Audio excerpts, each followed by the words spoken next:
Okay, I think we're ready. Yay! Welcome to Planet B.O.B Special Edition. We're going to do a little different format tonight. I'm kind of going to interview Michelle, since she's in healthcare, about certain things that have been happening that I just don't get. So, and don't forget, we are always brought to you by King's Cannabis. So, all these, like in New Jersey, Spain was really bad. And you mentioned California, and these in New York, New Jersey. Why are these nursing homes? Why are they so bad? Why is this happening? They're finding bodies in there.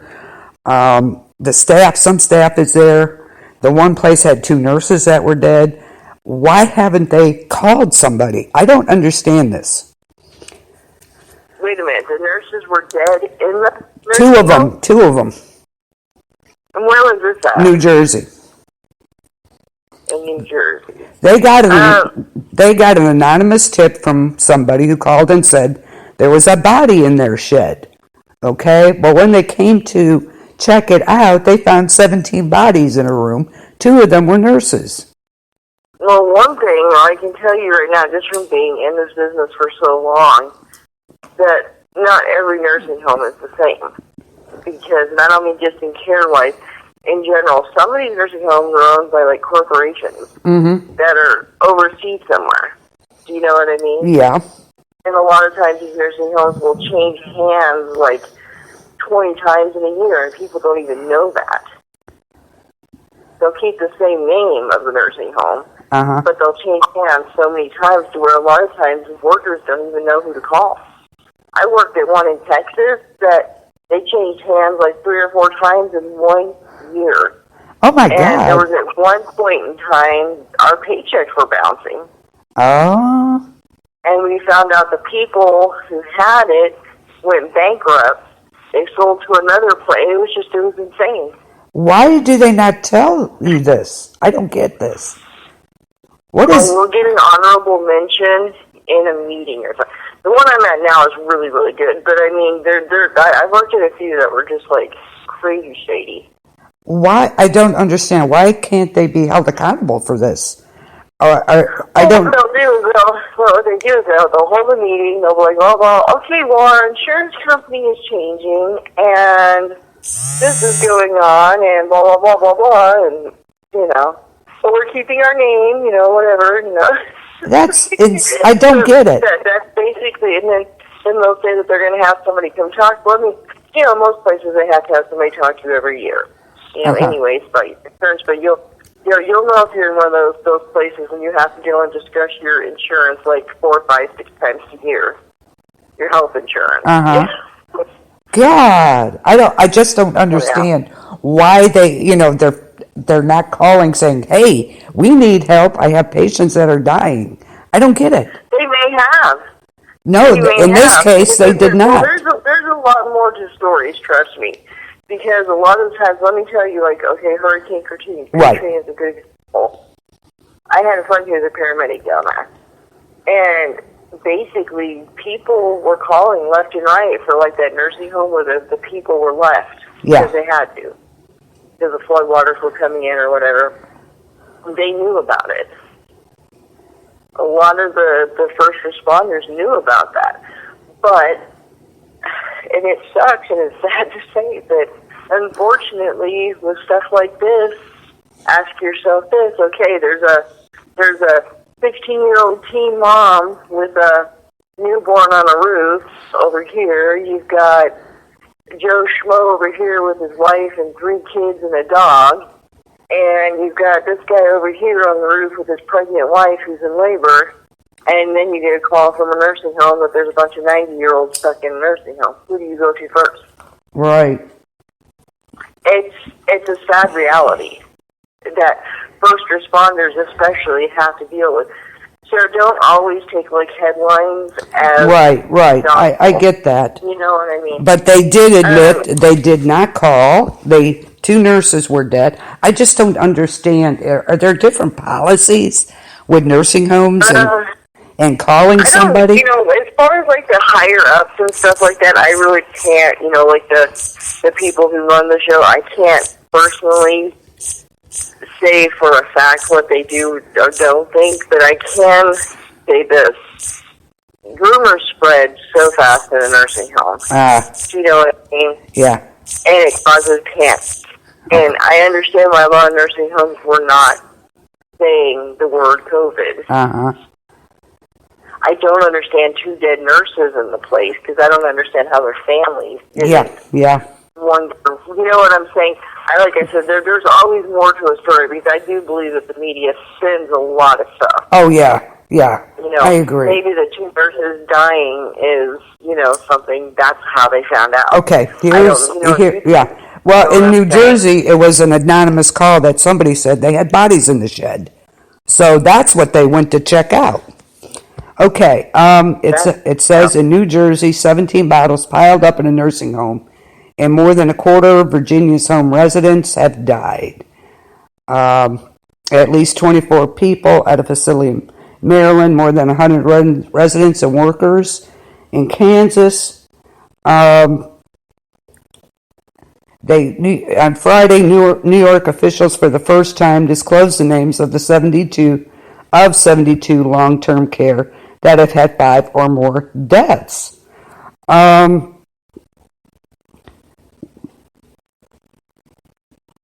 And in New Jersey, officials finally revealed that infections had broken out in 394 long-term facilities.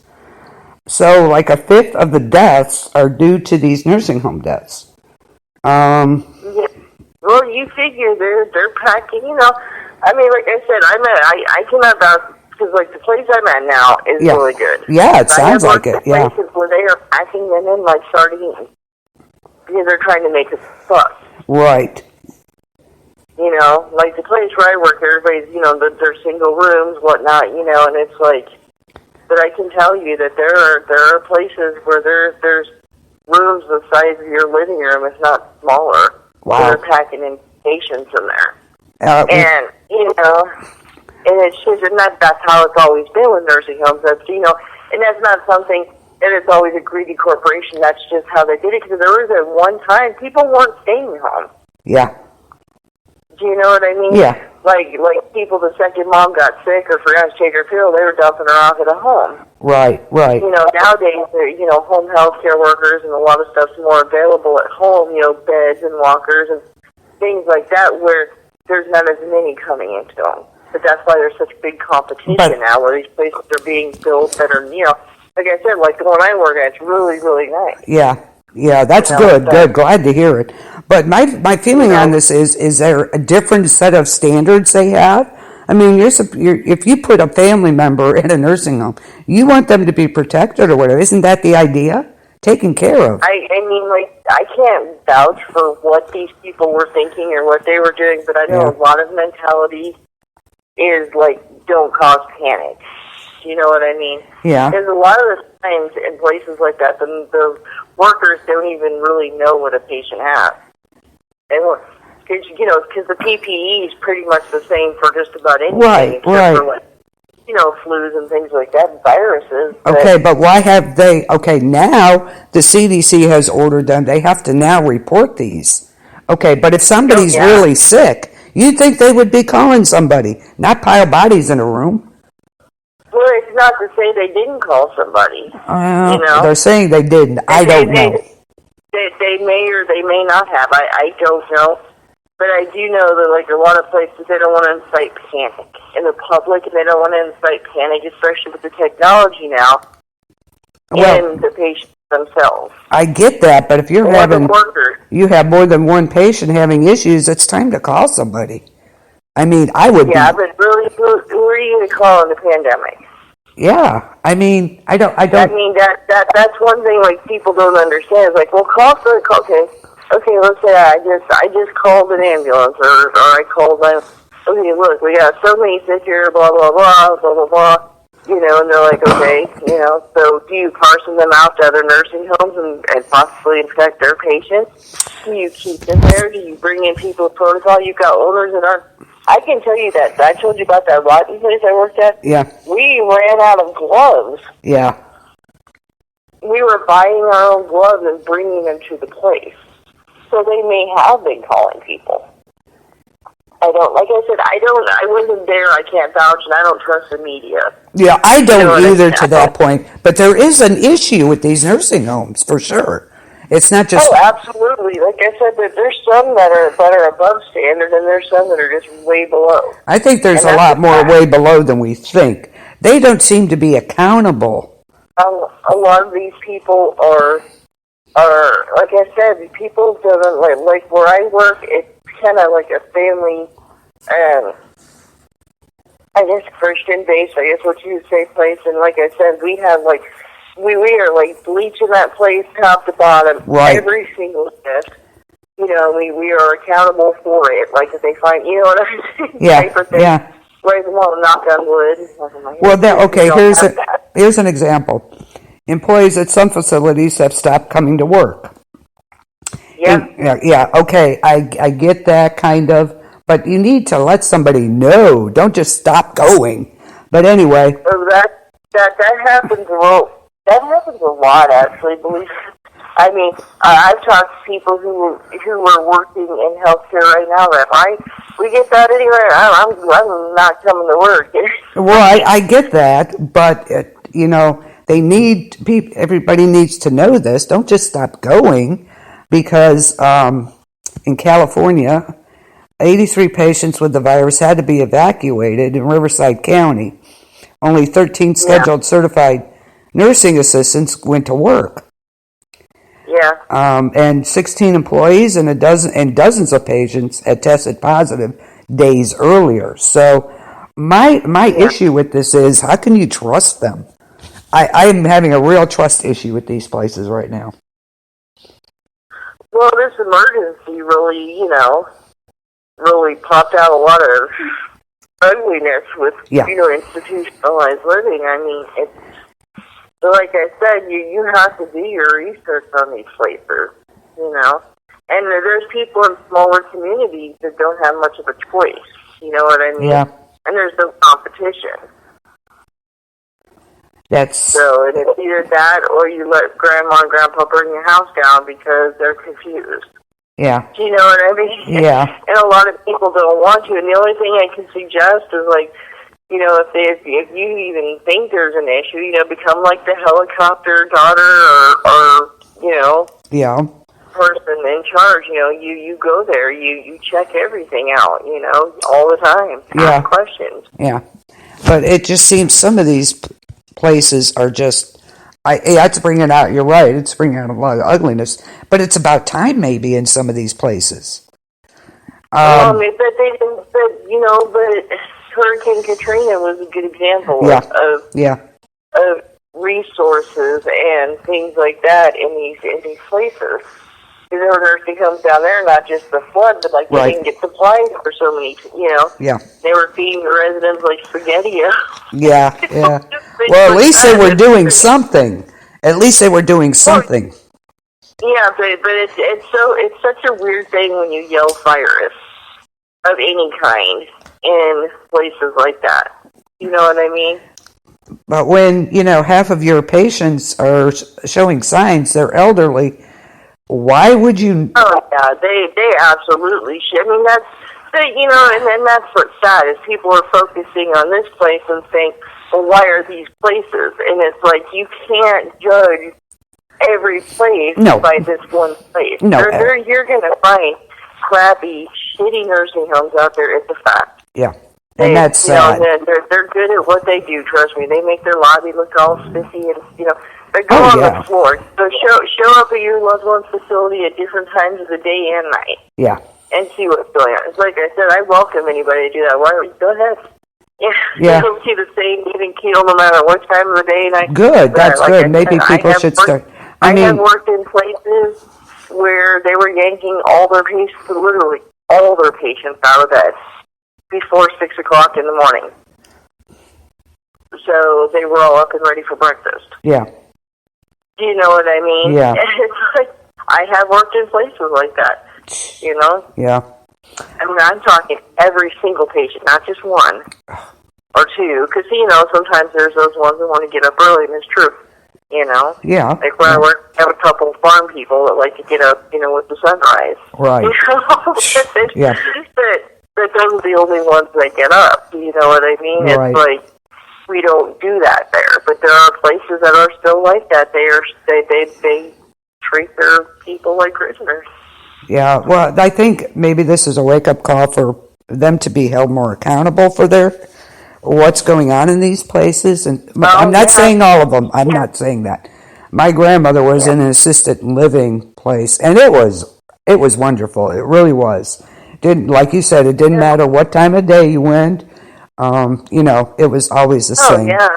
But no, that's, I started out in a really good place. So, like, I had a good baseline of what was normal or what should be. Right. You know but do they have different...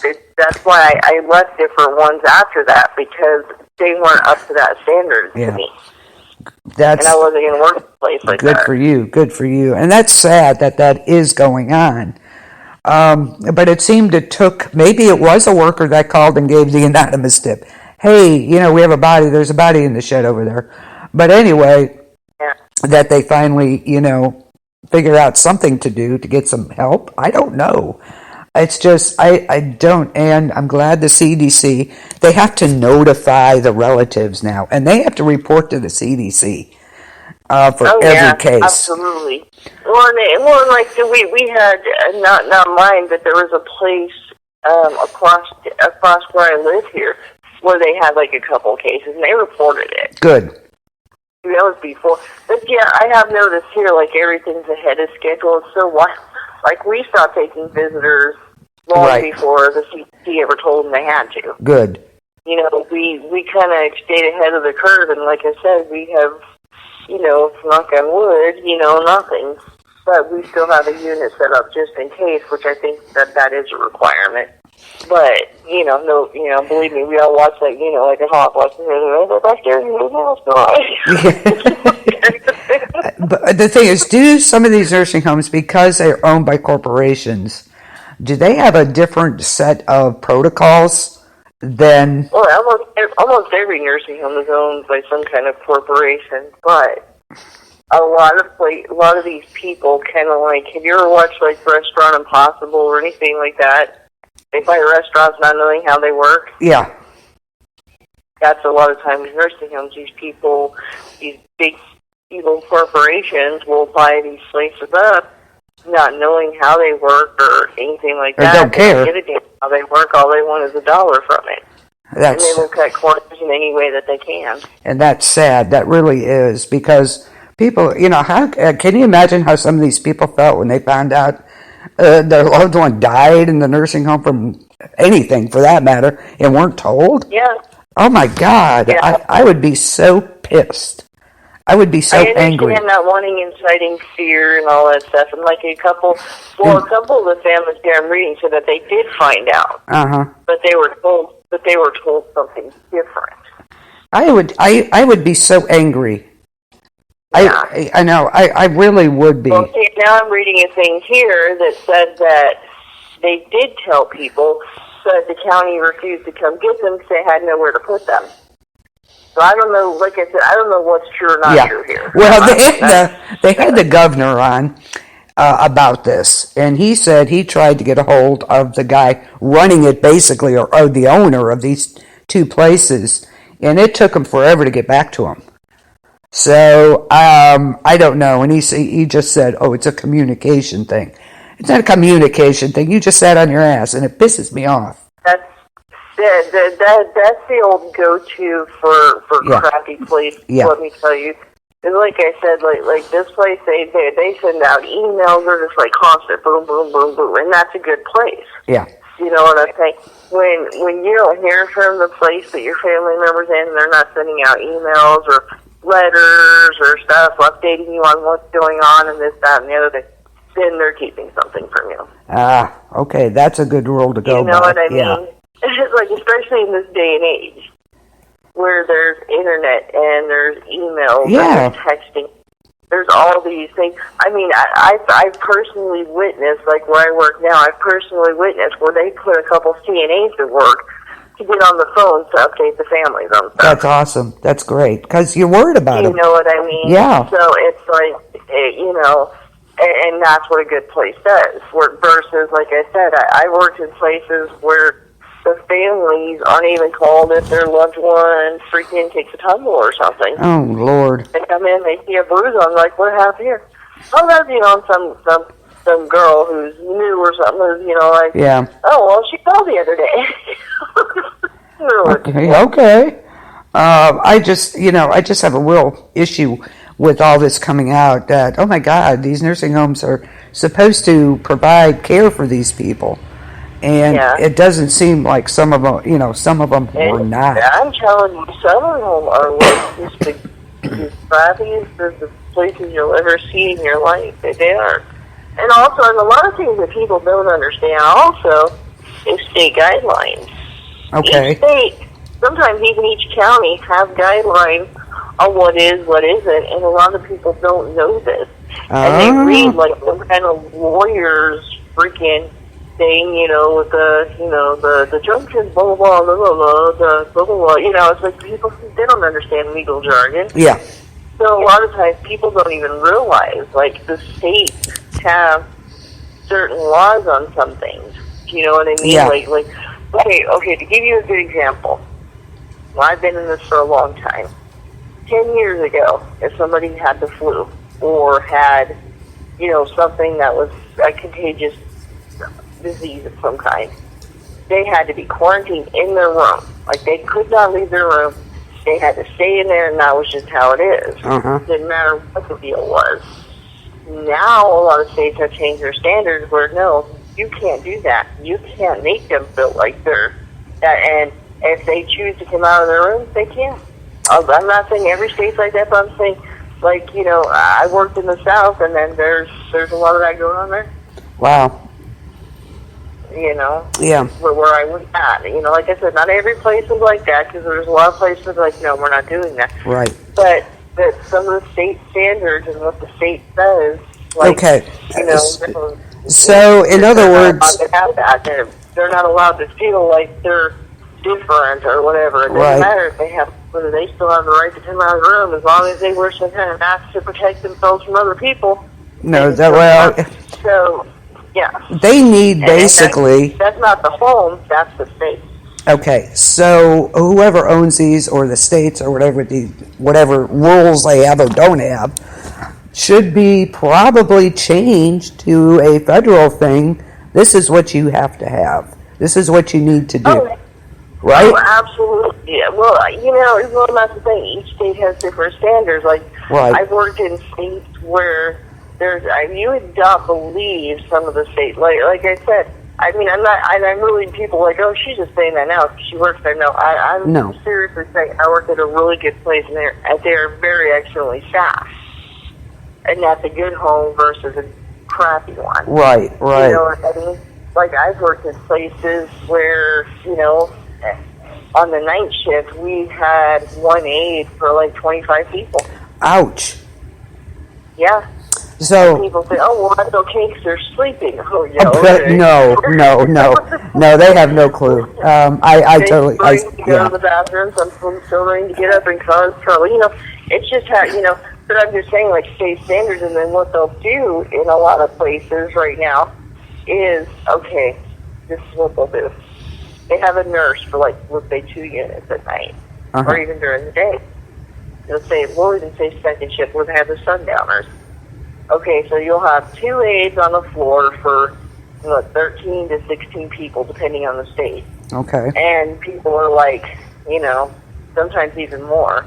Sometimes it's up to 32 people you'll have 2 aides for. Ooh. And then, but then what the state does is they'll count the nurse, even though the nurses, I'm going to tell you right now, a nursing home, 9 times out of 10, the nurses that are, like the nurse does not do care. They pass medicine, they oversee things, they do a, crap load of paperwork because they have to. And Wow. some are lazy. For the most part, it's because they have to do a lot of paperwork. But the nurses themselves do not do that kind of care in nursing homes. Oh. Probably, I'd say a good 85 to 89% of them. And whether it's because they choose not to or because they can't, they don't. But the state will still count them as a caregiver. So on paper, it says there's 3 people for those 30 residents. Do you see what I'm saying? Yeah. This is how these corporations get around things. And that's crap. I think it should be federally banned. Oh, yeah. People will say, I worked in this so long, I've had families come in, it's like, they'll be like, why does my mother have crumbs on her wheelchair? And he's like, you just won't look at this person, like, are you freaking kidding me? Yeah. I just say, 2 people from falling, I did 4 showers, I did this, like, this one's used, I stopped this one from choking, sorry, I didn't brush the crumbs off your mother's wheelchair yet. I do, you'll always have those anywhere. But... Yeah. But a lot of people, my point is, though, a lot of people think that when they can't take care of their loved one at home, that they're bringing them to a place where they're going to get one-on-one care. Right. They're going to get this, and that is, it isn't. Okay, It just isn't. So that there should be... when you have going on, you're already short-staffed. Right, I was going to say, that's a big issue in a lot of places. Short-staffed, and they don't know what they're doing. So that's the virus, they get 10 times worse. So that's the facility's owner who's doing that, correct? Whoever running Some of it is, yeah. So, okay. Because places can set their own. They can go above. Like I said, there are lots of places out there that go above state standards. That's good. I'm happy to hear that. I'm lucky enough to be at one now. Yeah. That I have worked in places where they're like, no, we are doing exactly what we're supposed to do, and that's it. Even if they do that at that point. That's like nursing homes that have a history of safety violations. Why do they not come down on these places? This is what I don't get. Is it this? Okay. Well, let me give you a good example of what happened. They have a general window of when they know the state's coming in. Yeah, absolutely, yeah. Because the state does their yearly inspections or whatever. Right. Do you know what I mean? Yeah, exactly. And they have a general idea of when they're coming in. Well, that's when they'll super staff everybody, and they'll make sure all the books are clean and everything's sparkly, shiny. Oh, yeah, because they know. Yeah. 2 months window. So then when they come, there'll be some violations or whatever, but it's usually just people getting nervous because somebody's watching them, you know what I'm saying? Yeah. And then they go away, they get these high marks, because that's what happens. Yeah, I know exactly. There's places that are good all year round, right. And then there's those places that are only good in that 2 month window. Oh, yeah, I get that, because that's what we do. Oh, they're coming, they let you know when they're coming, which is stupid. Everybody does, and that's what I'm saying, That's kind of stupid. Yeah. The only time it didn't happen is I worked at a nursing home, this was years ago, and luckily it was one of the good ones, where the beds were watched, because there were some rumors going on, there was nepotism with the state or something, like the state new nurses or whatever. So the feds were watching the state surveyors. Ah, gotcha. And they couldn't go at a certain window. They had to do a surprise inspection. You know what I mean? That's how it should be. It should. But like I said, when your state makes... The states that these places to fail, though. Yeah. Unless it's like a place that really cares, you know what I mean? Cause like this place was founded by people who really cared, like where I'm at now. They were founded by a family whose general goal in life was to care for the elderly. Right. You know what I mean? You're right. There's places that were founded because they heard, hey, I heard you can turn a quick buck. Yeah. Which is sad. And then they failed, and they sold it to somebody else, and they failed, they sold it to somebody else, and so on and so on and so on and so on. So you don't know who the hell has it. Oh, yeah. Like that place where the checks are bouncing. We found out these guys were from some Middle Eastern country somewhere. Oh, great. That's wonderful. Yeah, their American office, South Kitting Falls, and yeah. Wow. that they fled the country and went back to wherever it was they were from, and ain't been back since. Wow, because they're saying that there's at least 7,000 lives lost in U.S. nursing homes. But that one in New Jersey really caught my attention because that was just crazy. I'm like, how can this even happen? What is going on? And Spain. Spain was like bad. I said, I can't vouch for what's going on there only because I wasn't there. That's like that one in Spain. I don't know the situation that led up to it. I don't know how much the media is spinning this. Yeah. I don't know. Well, they did have the video. They had footage of them bringing them all out. It was kind of crazy. But anyway, Spain was crazy. We know that can be doctored too, so I don't know. I don't know either, honestly. But it's not just one report of one place. This is, you're hearing more and more. Spain is really bad. Holy cow, I'm glad I'm not elderly there, let me tell you what. They just go in and everybody was dead. It was crazy. Well, people don't understand when they hear country, they're like, I love it when they're like, well, we have more cases than 3 of those countries combined. Well, yeah, those countries are like the size of one of our states. Yeah, that's what they don't understand. I don't think people understand that where all those countries are clustered together in Western Europe. That's the United States. Mm-hmm. That whole deal there. Yep. So it's like a point where we're actually, if you count how many each one of those countries has, and you count them all together and the size of them and stuff like that, we actually have less cases. Yeah, absolutely. That makes any sense. Yeah, it's horrible. Their standards are different, though. Yeah, and definitely. I just brought that up because I know it's not just here either with the nursing homes. So I think the rules or guidelines should be set federally mandated because. Number one, there's not enough staffing, obviously. And they weren't reporting to the CDC. Maybe you were. A lot of them were not. And they should have been. Now that it's mandated, they have to. Absolutely, they should have been. They should have been right. And like I said, that's where you have your good ones and your bad ones. You have one, like I said, where I'm at, where they're proactive. They're like, all right, we are getting everything ready. We're doing this. This is the plan. This is what's going on. Right. And stuff like that. And then you have other places that they're just substandard. I mean, they are. And I understand that, it's hard in those places because your help isn't up to par either as far as that goes then. Because they really don't care who they hire at that point. Oh, no, they don't. And that's the thing. A lot of these places are hiring young people that don't know anything about working the place. And then you got the older ones trying to train them, still do their job, and it's like, like I said, I don't know what's going on with this BS of them not reporting things. Yeah. My guess, if it came from, if I had to guess, and this is just a guess, that it came from corporate. It came from higher up, and I can guarantee you a lot of people were threatened, and a lot of people I'm sure. were, you know what I'm saying, like corporations like, we'll deny, we'll blame it on you, the administrator. The administrator's telling the DON, which is the director of nurses, well, we're going to blame this on you if this happens. You know what I mean? So it's like shit rolls, basically. That's the only thing. Exactly. And that's where that needs to, crap like that needs to stop.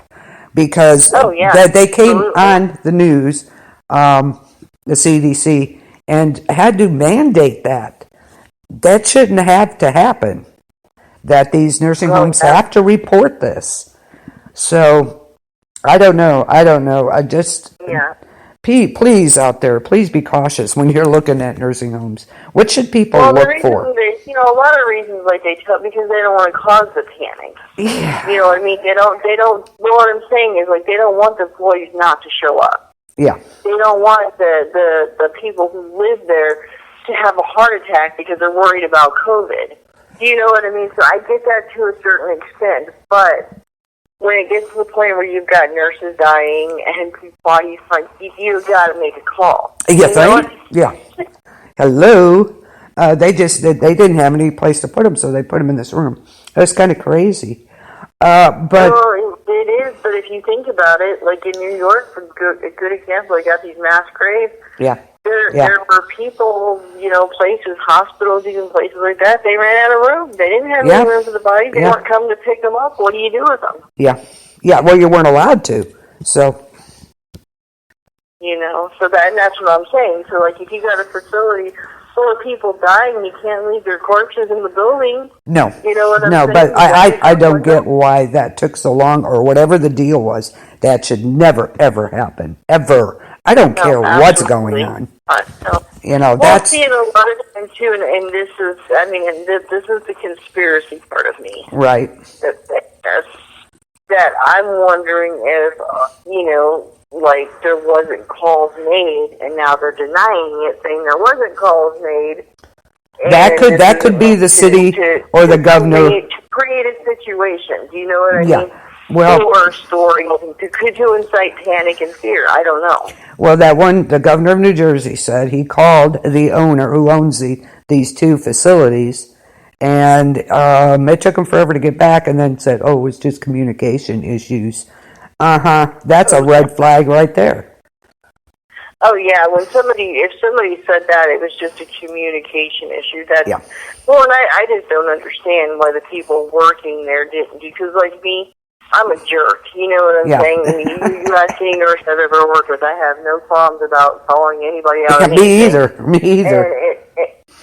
And it's like, I can guarantee you, the second I started seeing patients disappear, and like even a rumor, I would have been on that phone with anybody. Been like, y'all need to get your butt over here. I'd have been calling news media. I would do whatever I had to do to get help.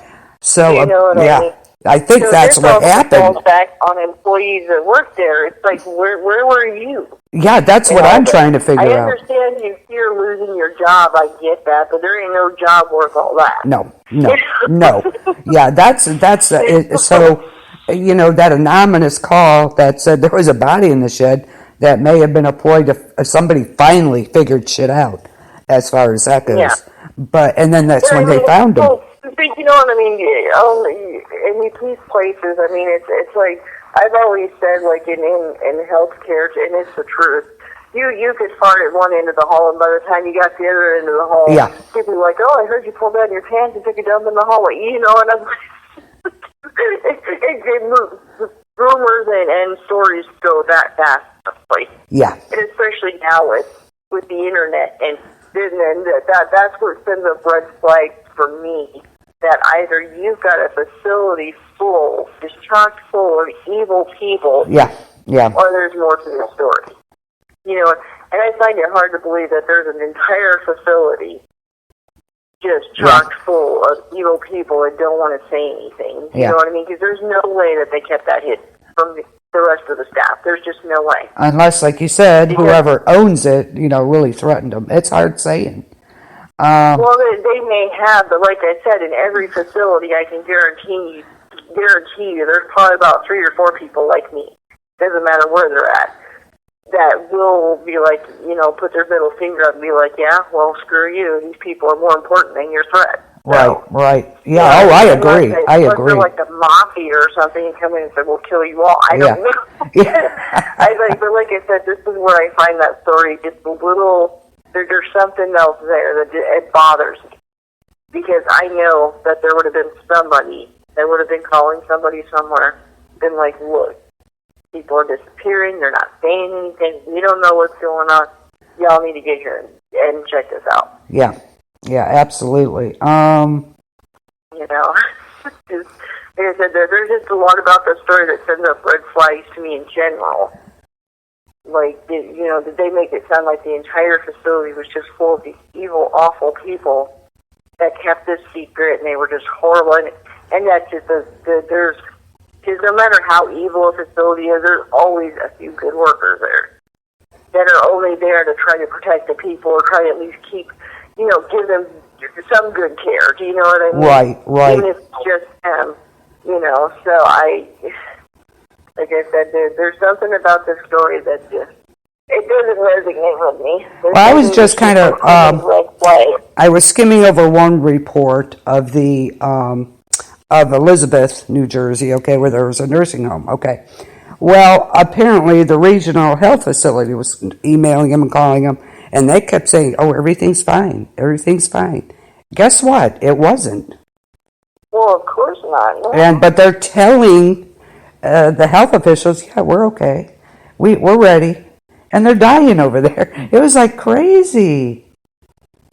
And like I said, though, there's a lot of stuff that just is, unless people were calling, and then when they called them, they're like, no, that's not true. We're okay. Yeah, which we're is okay. possible, too. Right. You know, maybe a couple workers were like, hey, there's something wrong here, and then they called, and they're like, no, we're good. What's going on? Why? Yeah. So, that's always possible. It was, but I guess they were, let me see. Let me find it again. Oh, here's one. Well, I don't know. Like I said, if it wasn't today, you know what I mean? If it wasn't the modern century, I might take the story as is. Yeah. But it is the modern century. Okay. And the reason, why weren't workers going in there with their phones filming shit, being like, look, this is what's going on here, and sending out to Facebook? Like, well, we're gonna find out here in a minute. Let's see, at least part of it. Let's see. An anonymous tip led to the discovery of 17 dead. It was Andover subacute rehabilitation first and 2 long-term care facilities. So this was a large facility. This was a really large facility then. There's only 2 of them. They're not very large, no. Well, how many beds does it say? 17. This is where they found the 17 bodies. Families received 4 letters telling them their loved ones were sick. In several cases, the letter arrived after they were dead. Oh, crap. Yeah. There were 100 residents in the one building. They had more than 180 other residents and staff are showing COVID symptoms. The outbreak and the problems with how the bodies were handled, of course, it prompted investigation. It's about damn time.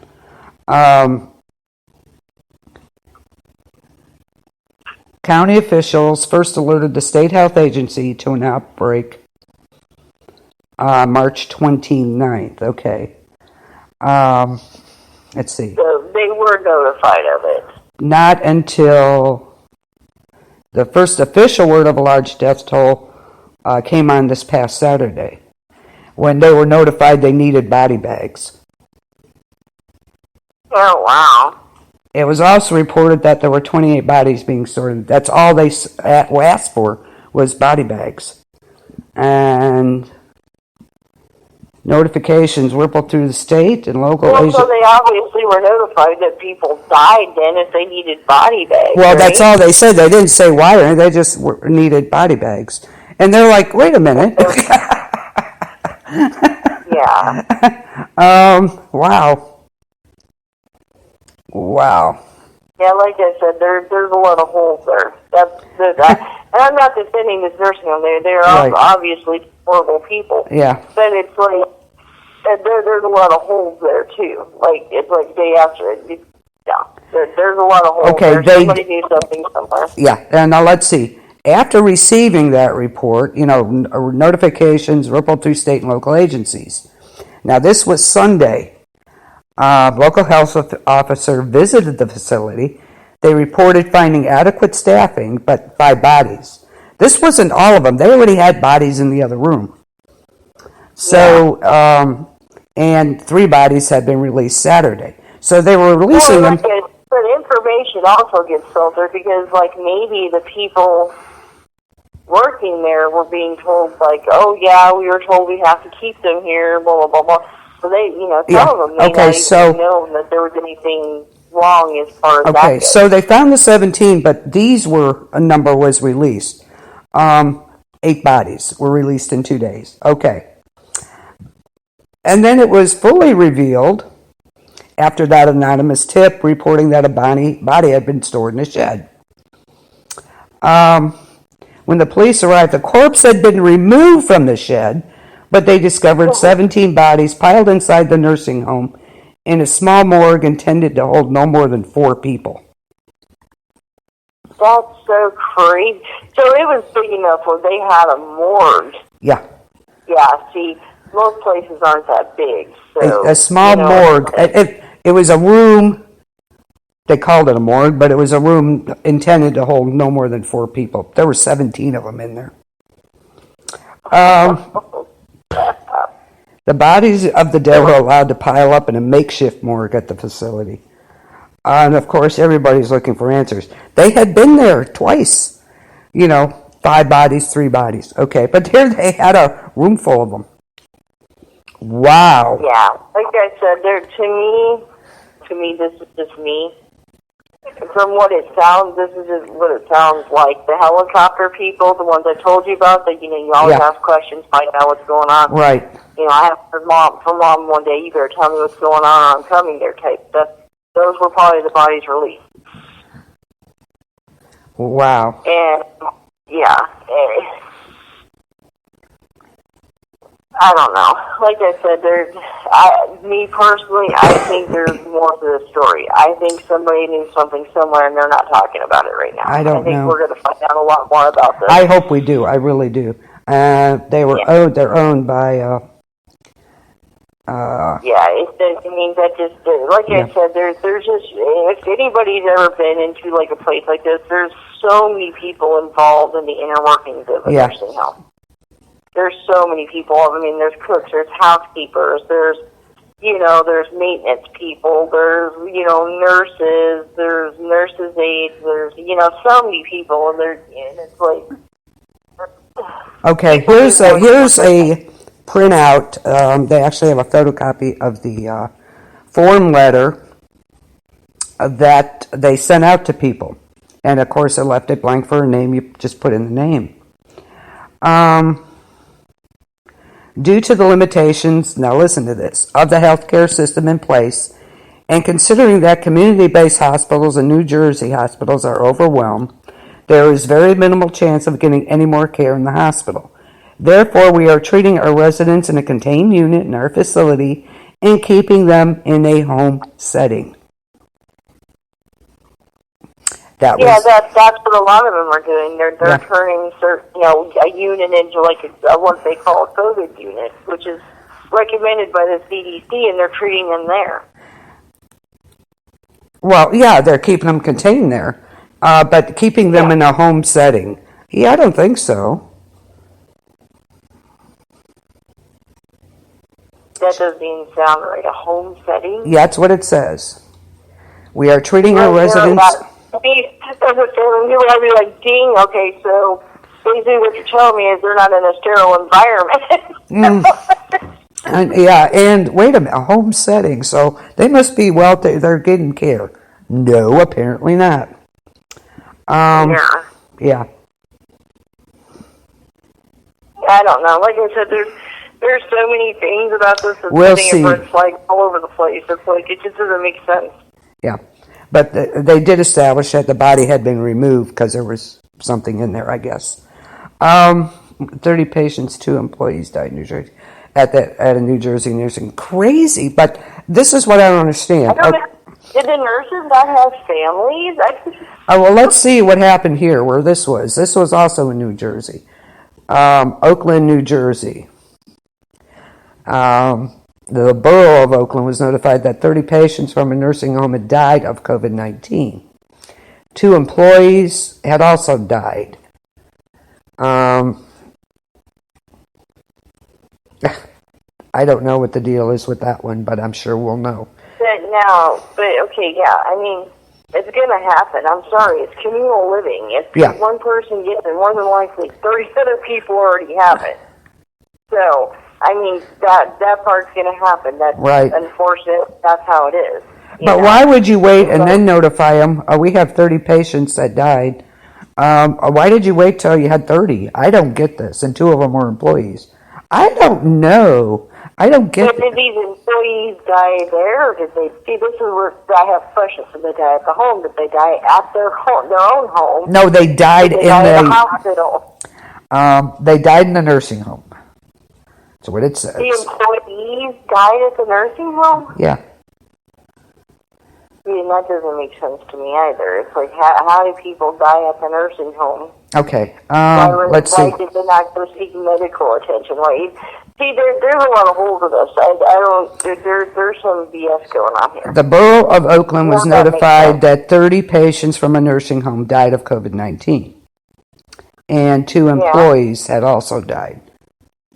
So where did they die? Where did the employees die? From a nursing home. It's okay, but the Oakland, did they die in the nursing home like those nurses did? The Oakland Rehabilitation and Healthcare Center. Yes. Okay, so the employees that worked there. Yeah, 2 of them, 2 nurses. Died at the nursing home. Yes. No. Okay. Yeah, the 30 patients, I can totally believe that. But it's like 2 employees died and nobody questioned it. Like they didn't have family. There's some like. Well,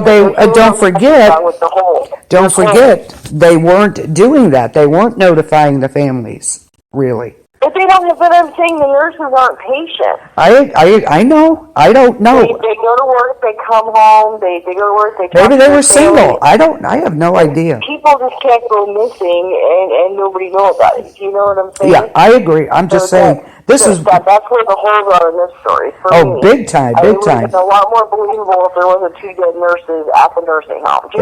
Yeah, I agree. No, it says 30 patients. These aren't patients. These are people. These are people that work there. They don't live there. 30 patients.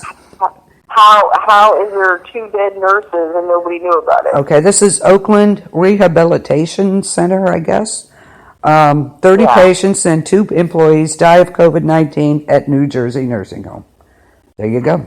I don't think they died at this. I'm having a feeling that they got sick and then they probably died at the hospital or something. It says at the nursing home. So I have questions too, very much so. Yeah, because there's no way that because I can guarantee you there's no way that 2 employees where I work could die and like their families don't know about it or nobody else knows about it. I don't know. Going, hey, they didn't come to work, let me email them, you know.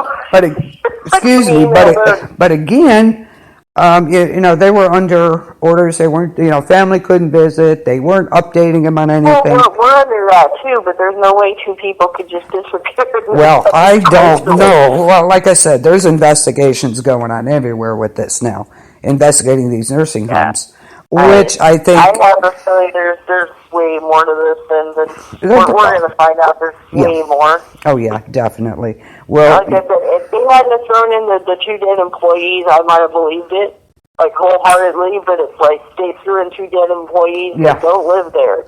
No, they did. They have families, they have people that talk to them, and there's no way. Yeah. But they did say, I saw it, that's the first written thing I've seen. I've seen it, on the news. And because I was kind of watching the nursing home thing so I could ask you these questions tonight. And they did say 30 patients at this nursing home and 2 nurses. I'm like, what the hell is going on? See, when I'm reading here, it says 30 patients and 2 employees died of. It doesn't say they died there. Let me see. I'll look it up again.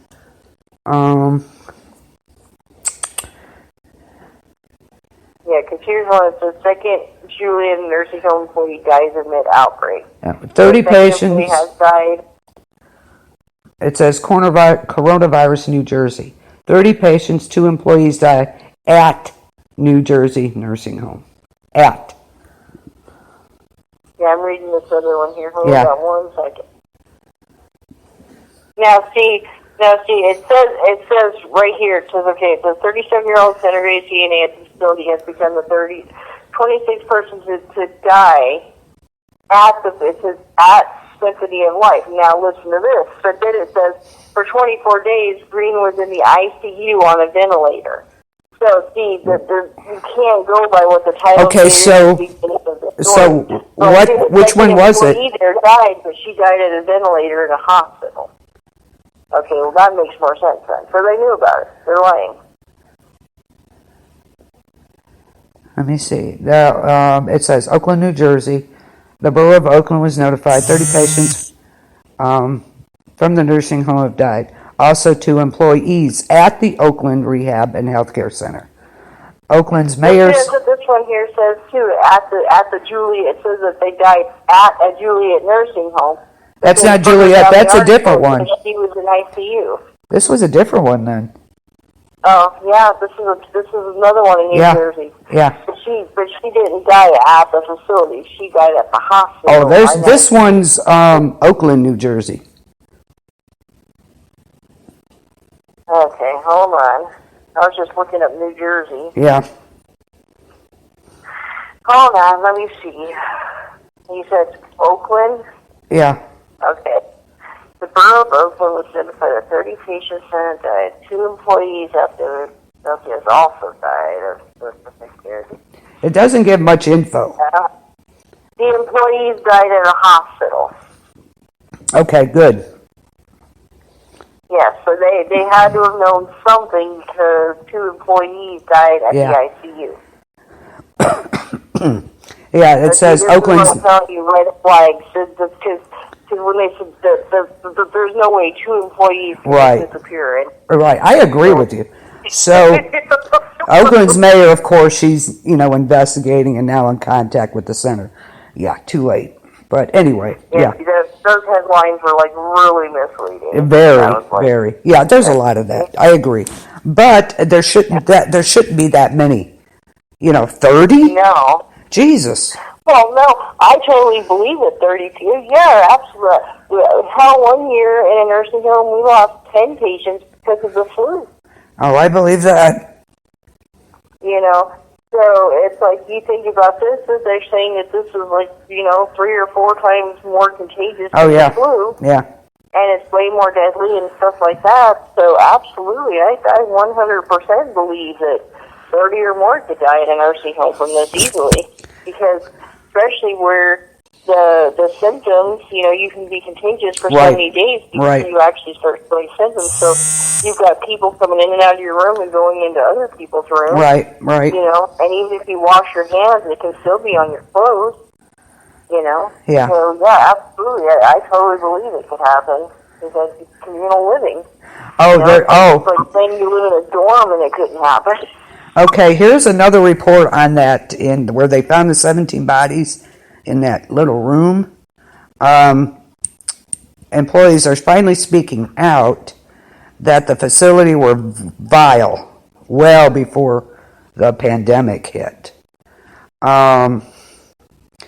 They said that practices and regulations at the Sussex County facility were not up to regulations. They both had left their job recently in fear of their own safety. There would be urine and fecal matter on the floor, in the hallway, in the bedrooms. Bed bugs in patient beds. They don't care about the patients. And then with the virus happening. So this is my question. Okay, you're speaking out now. Yeah. That you've been caught. Why were you not? I can guarantee you, my ass, if I was in a place where there were bed bugs, I would be calling everybody. Apparently, I don't know, but they said they. Let's see. We have reported this a couple of times. Nothing is being done about it. Nothing. They don't care about the patient. So apparently, they were calling somebody affiliated with the nursing home. They don't. What I'm saying. Why are you not calling other people? There's numbers all over these places. They have to post them. That's by law. Yeah. Numbers that you can call. So this is the policy that people should go by. And if you work in a nursing home or you work in anything, number one, first go to your charge nurse. If nothing's done, then go to your DON. Nothing's done, then you go to the administrator. If nothing's done, then you call the state because obviously they don't give a damn. Yeah, because here's don't go by and let these people live in that stuff. The center the center had a rating of much below average for its health and overall categories before the crisis. From the health department. By the state or by people? Yeah. It showed. Sometimes people get mad, like the ex-employees, and they'll post crap online that isn't true. Yeah, it had been issued dozens of citations over the past few years, with 5 coming with the most recent inspection on March 1st. Are you serious? Okay, yes. So let me get this straight. Okay, I'm trying to process this. Yeah. The state came and gave them citations. Mm-hmm. They Dozens. were below average. They never came out of it, obviously. No. And they were still open. This is where bullshit, the money comes in play. They had also been issued 2 federal fines over the past 3 years, totaling more than $20,000. In a statement from the facility's management, they remain confident that such review will confirm the facility has been addressing the unprecedented challenges from this pandemic. Our top priority is the health and safety. Obviously not. You've been doing this for years. Yeah. So, see, this is my thing. Like I said, the place I'm at now is fabulous. So it's like, if they said that, I'd be like, yes, they are. Places like that where they've had 10 million citations and then cartel. It's all about money. Representative Josh Gottheimer later confirmed to NBC New York that prior to the disturbing discovery, he had received a call from one of the nursing home's administrators. This is a nursing home administrator. She was also infected with COVID-19. All she said was that more body bags were needed. The congressman said that 68 people have died inside that facility, 26 of whom had tested positive for the virus, and 2 were staff members. Yeah. The nursing home... It doesn't surprise me that a bunch of people were infected. That doesn't surprise me at all. No, not at all, no. But what's crap is how they tried to hide it. Right. The congressman, 68 people have died inside that facility, total. I mean, it's the nursing... It's like I said, it would be like people living in a dorm at a college and they're surprised that everybody in the dorm got sick. You know? I love this one. This is good. Local officials say the nursing home claimed the infected residents were being housed separate wings to stop the spread. And the facility had released a statement disputing the body count was never 17. It was more like 15. Really? Oh, well, that's all the difference. Oh, yeah. That's what I love that. That's just great. Okay. Great. Jesus. The representatives, he's working with the state health department, FEMA, and the governor to see what the hell's been going on.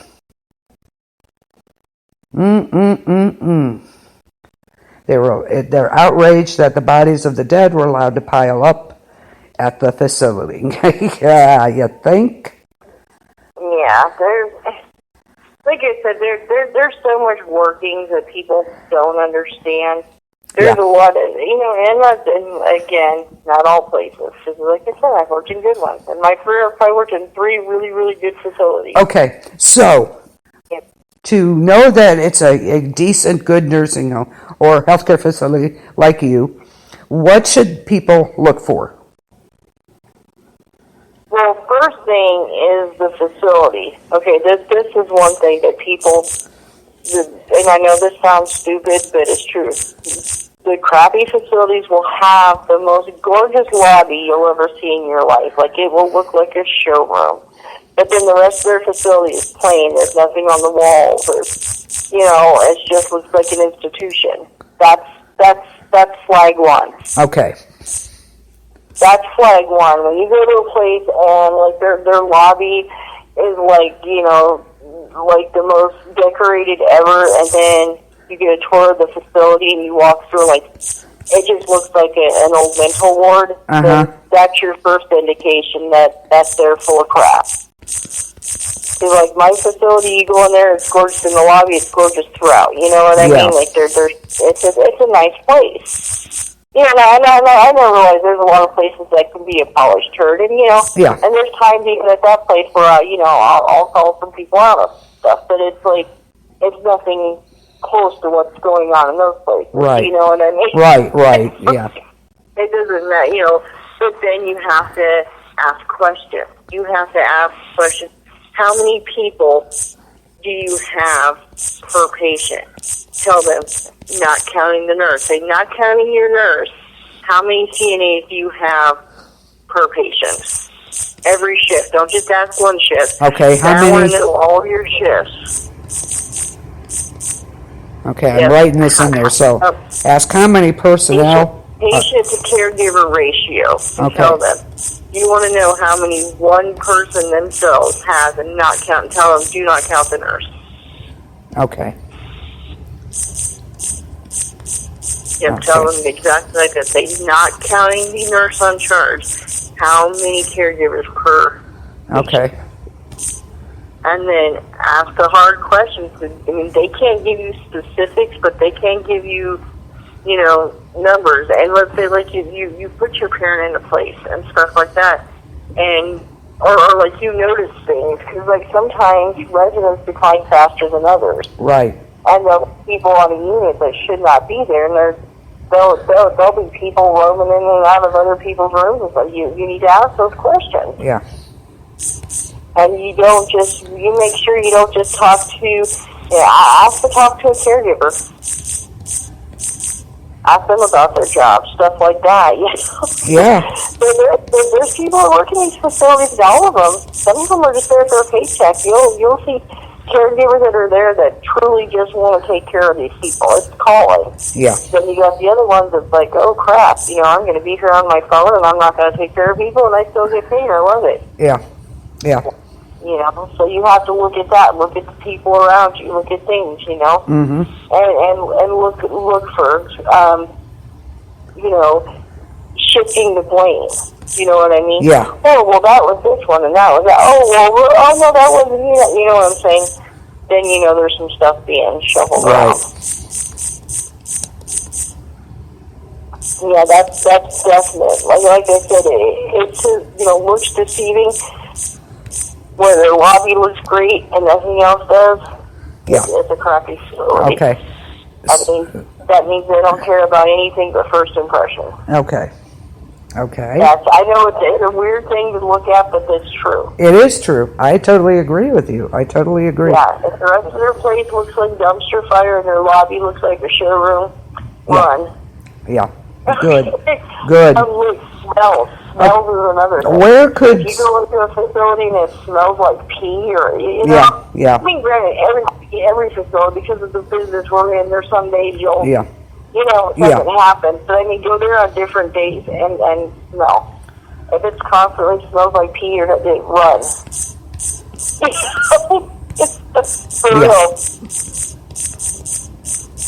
Look at their kitchen. Look at their food. Look at everything. Don't just look at the menu. People will go, oh, that looks great. Well, yeah, it looks great on paper. What does it look like in person? Yeah.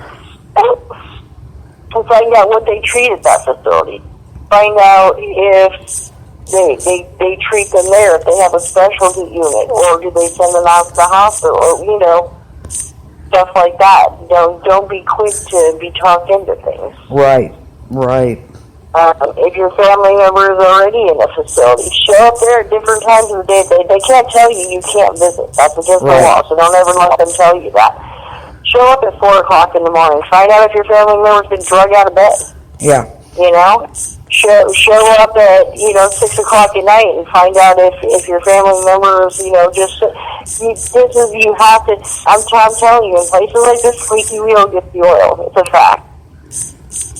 You get a pain in the butt family, that's the person you get taken care of first. So if they say, oh, I'm sorry, you can't come in then they're full of shit. Right. Okay. Oh, yeah. They cannot tell you cannot come in to visit. They'll discourage you any place, because nobody wants people hanging around all night. But it's like, yeah, definitely. Yeah. If they tell you can't, or we're not allowed to let even, they're full of crap. Okay. Good. That's a good one. Because people usually take that at face value. They don't. No. I don't know why, but. Yeah, you can come in all you want to, but you can't stay for hours in the middle of the night. But just come do a surprise visit. See what's going on. There you go. Like I said to people, the one thing people have to take into consideration, you couldn't take care of them at home. Right. You expect a person who has 8 other people like them, and you expect top notch of everything. It's not going to happen. No. It's just not.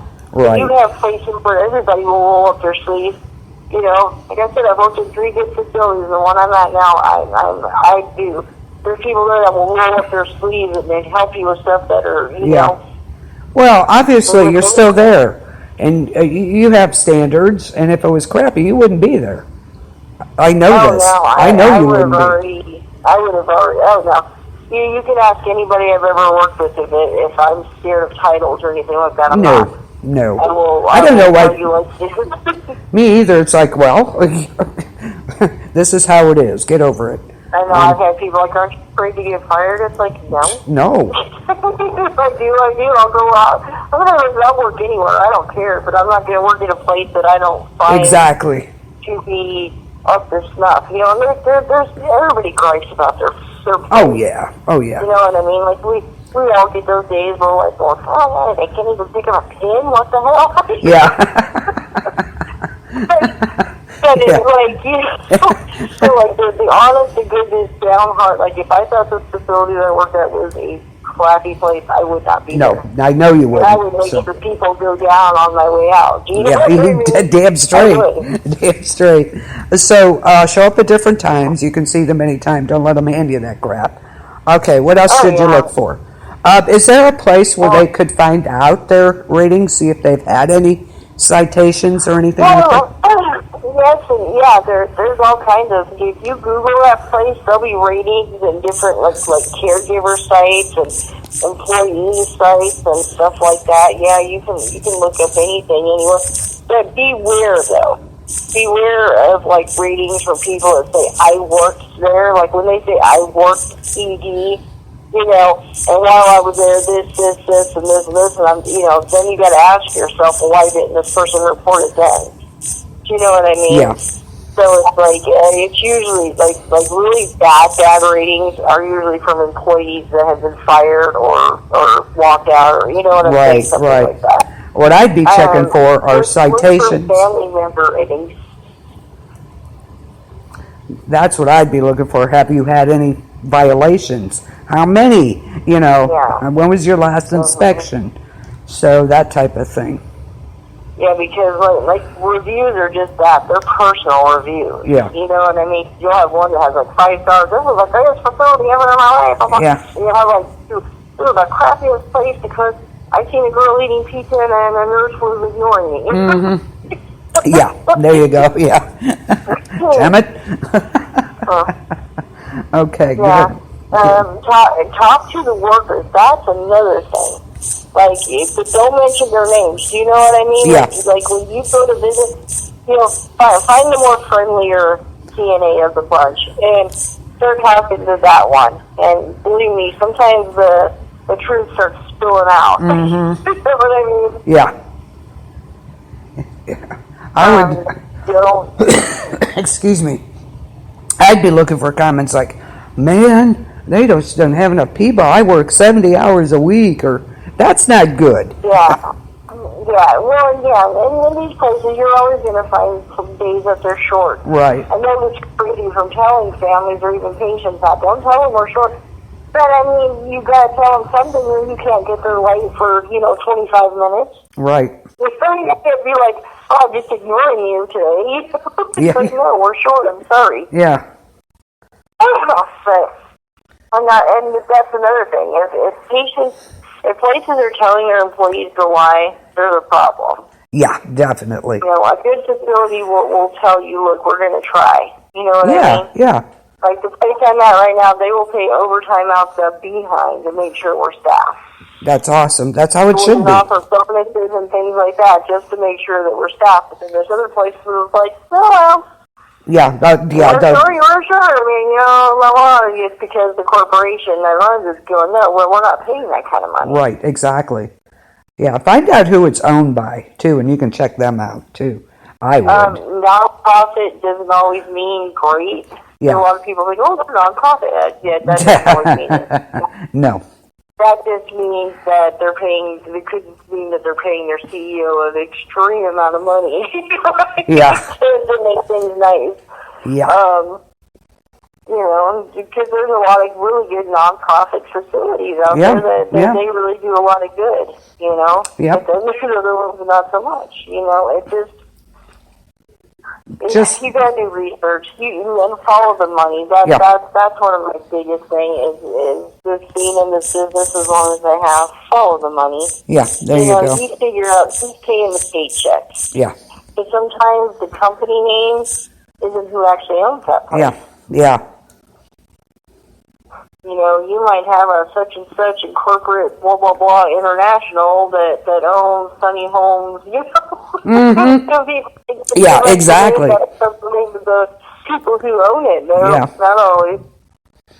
Yeah, and it's a shame that it has gotten as bad as it has over the years. And always ask questions. Oh my God! Don't ever be afraid or feel stupid to ask questions about your family member.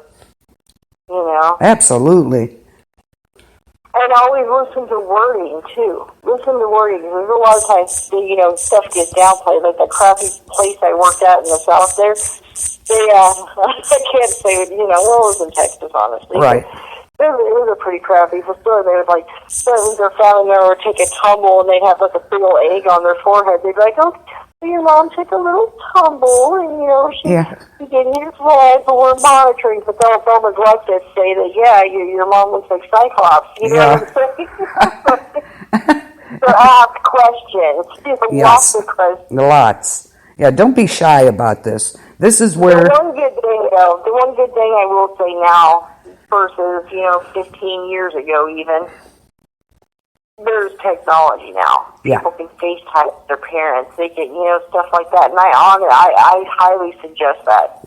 Make it as simple as possible and make it so they can FaceTime you. Yeah, there you go. There you go.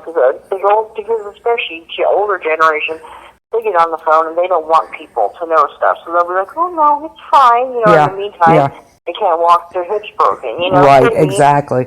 Yeah, I found that those grandpads, that's one of the simplest things for the older people to use. Even just a simple little cell phone that has a phone. Yeah.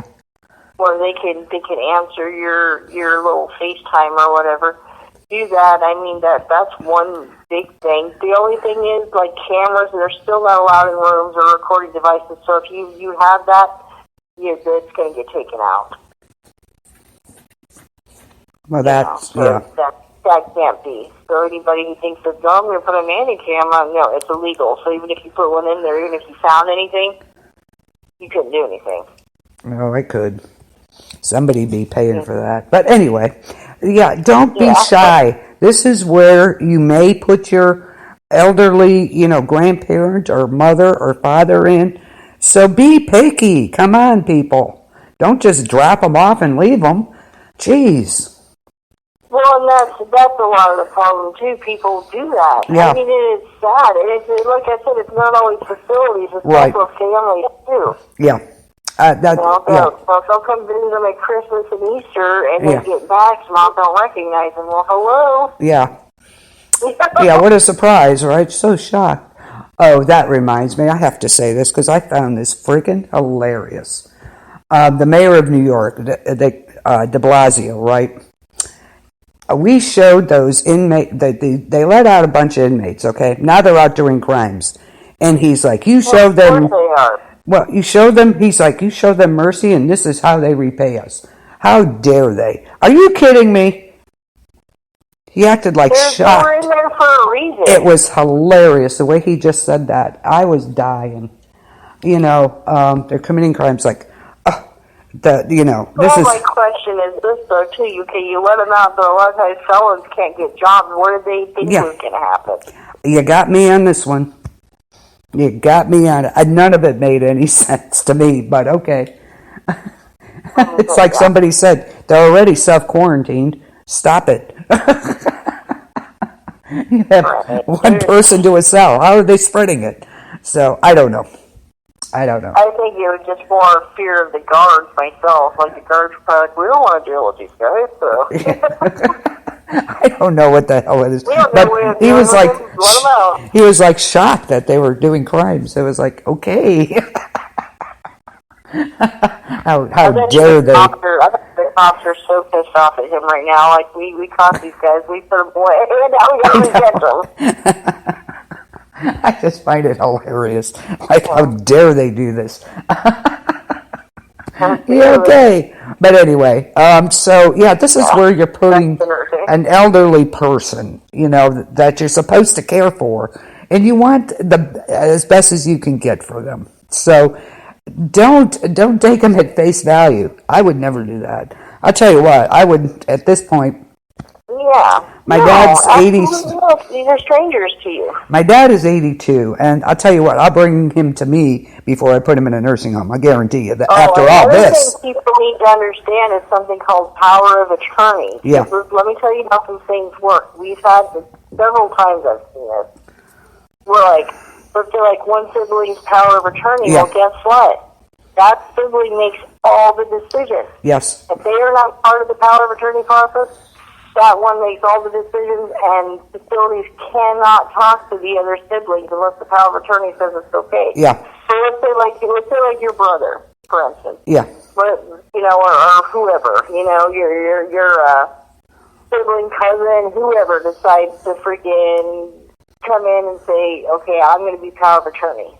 Okay. Mm-hmm. Let's say like one of your family members goes up to your dad and says, okay, sign this power of attorney. He signs it, he agrees to it. Well, guess what? You're no longer in the loop. Right.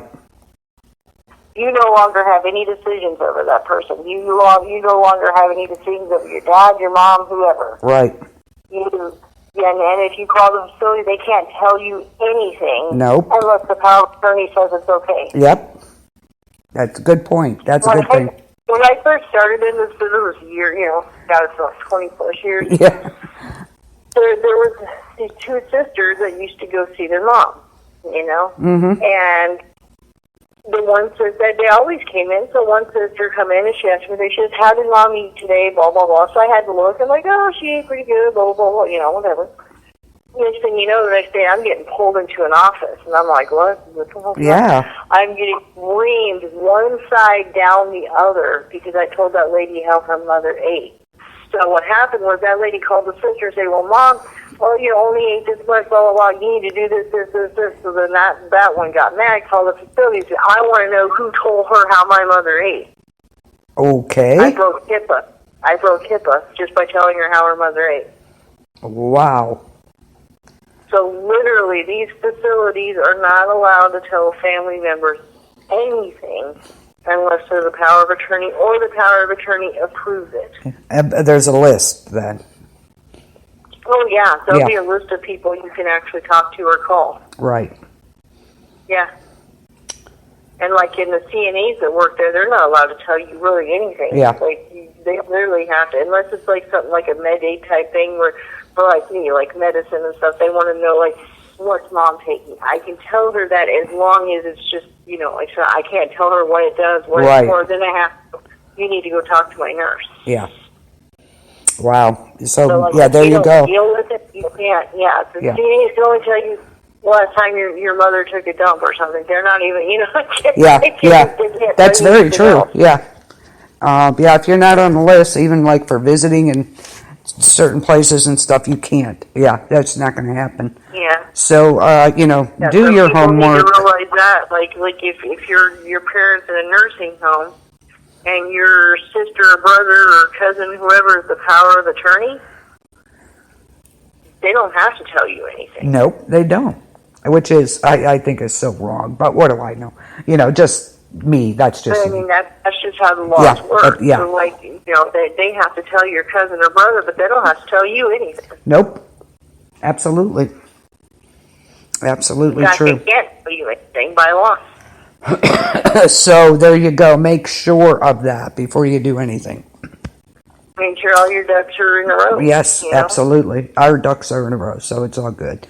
Thank God I don't have to deal with that. Oh, God. And as a person in general, you should have, like, living wills. You should have something saying, like, what you want done, what you want to do, Yep. Like,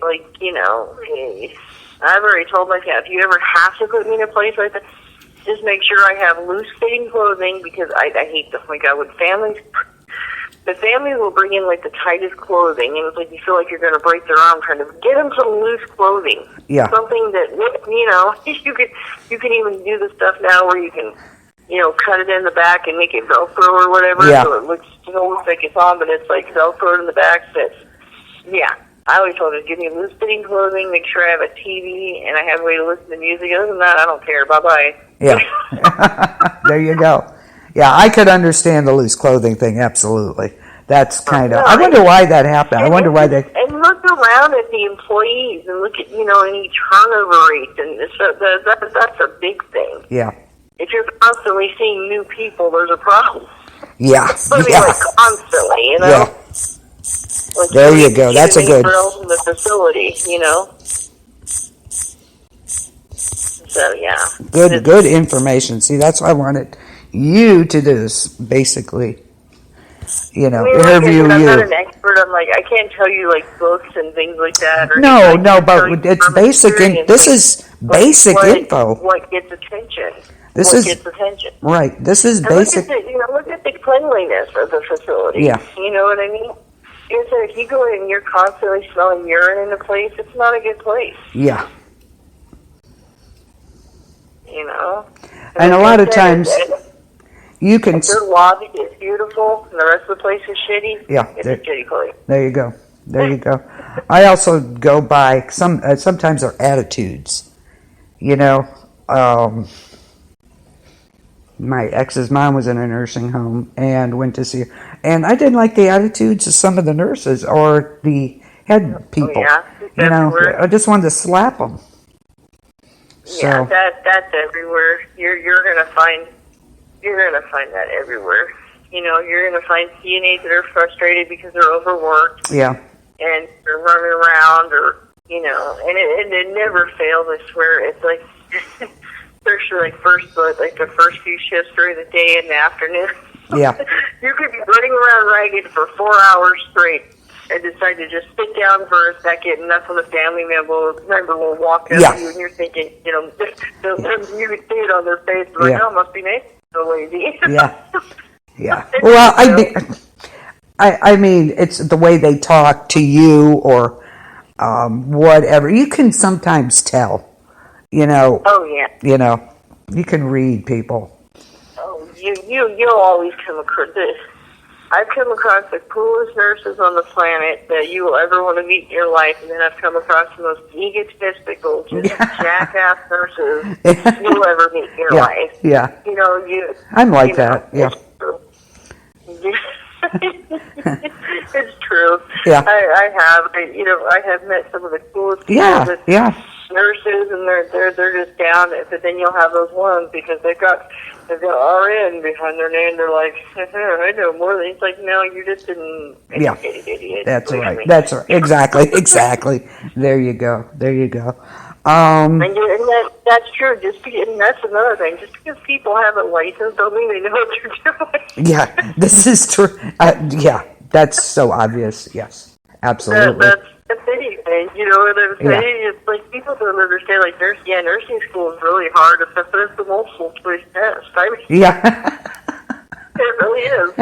There you go. So the experience comes from being on the floor and being a nurse. Right. It doesn't come from passing a test or having a degree. They really, that's the one thing people need to realize. That, just because somebody is a nurse doesn't mean that they're smart. A lot of them it's ego. Oh yeah, definitely. But like I said, I've also met the coolest people on the planet. So yeah, definitely talk to people. Yes, absolutely. If they're giving you attitude and they're treating you like you're a pain in the ass or you're a piece of crap, then start asking some other questions to people higher up. Yeah. There you go. There's no reason for people to be like that with you. Yeah. Good info. These are just basics, that you should be aware of. They shouldn't be... And you can polish any turd, You can make it look tiny, it doesn't mean it is. Yeah.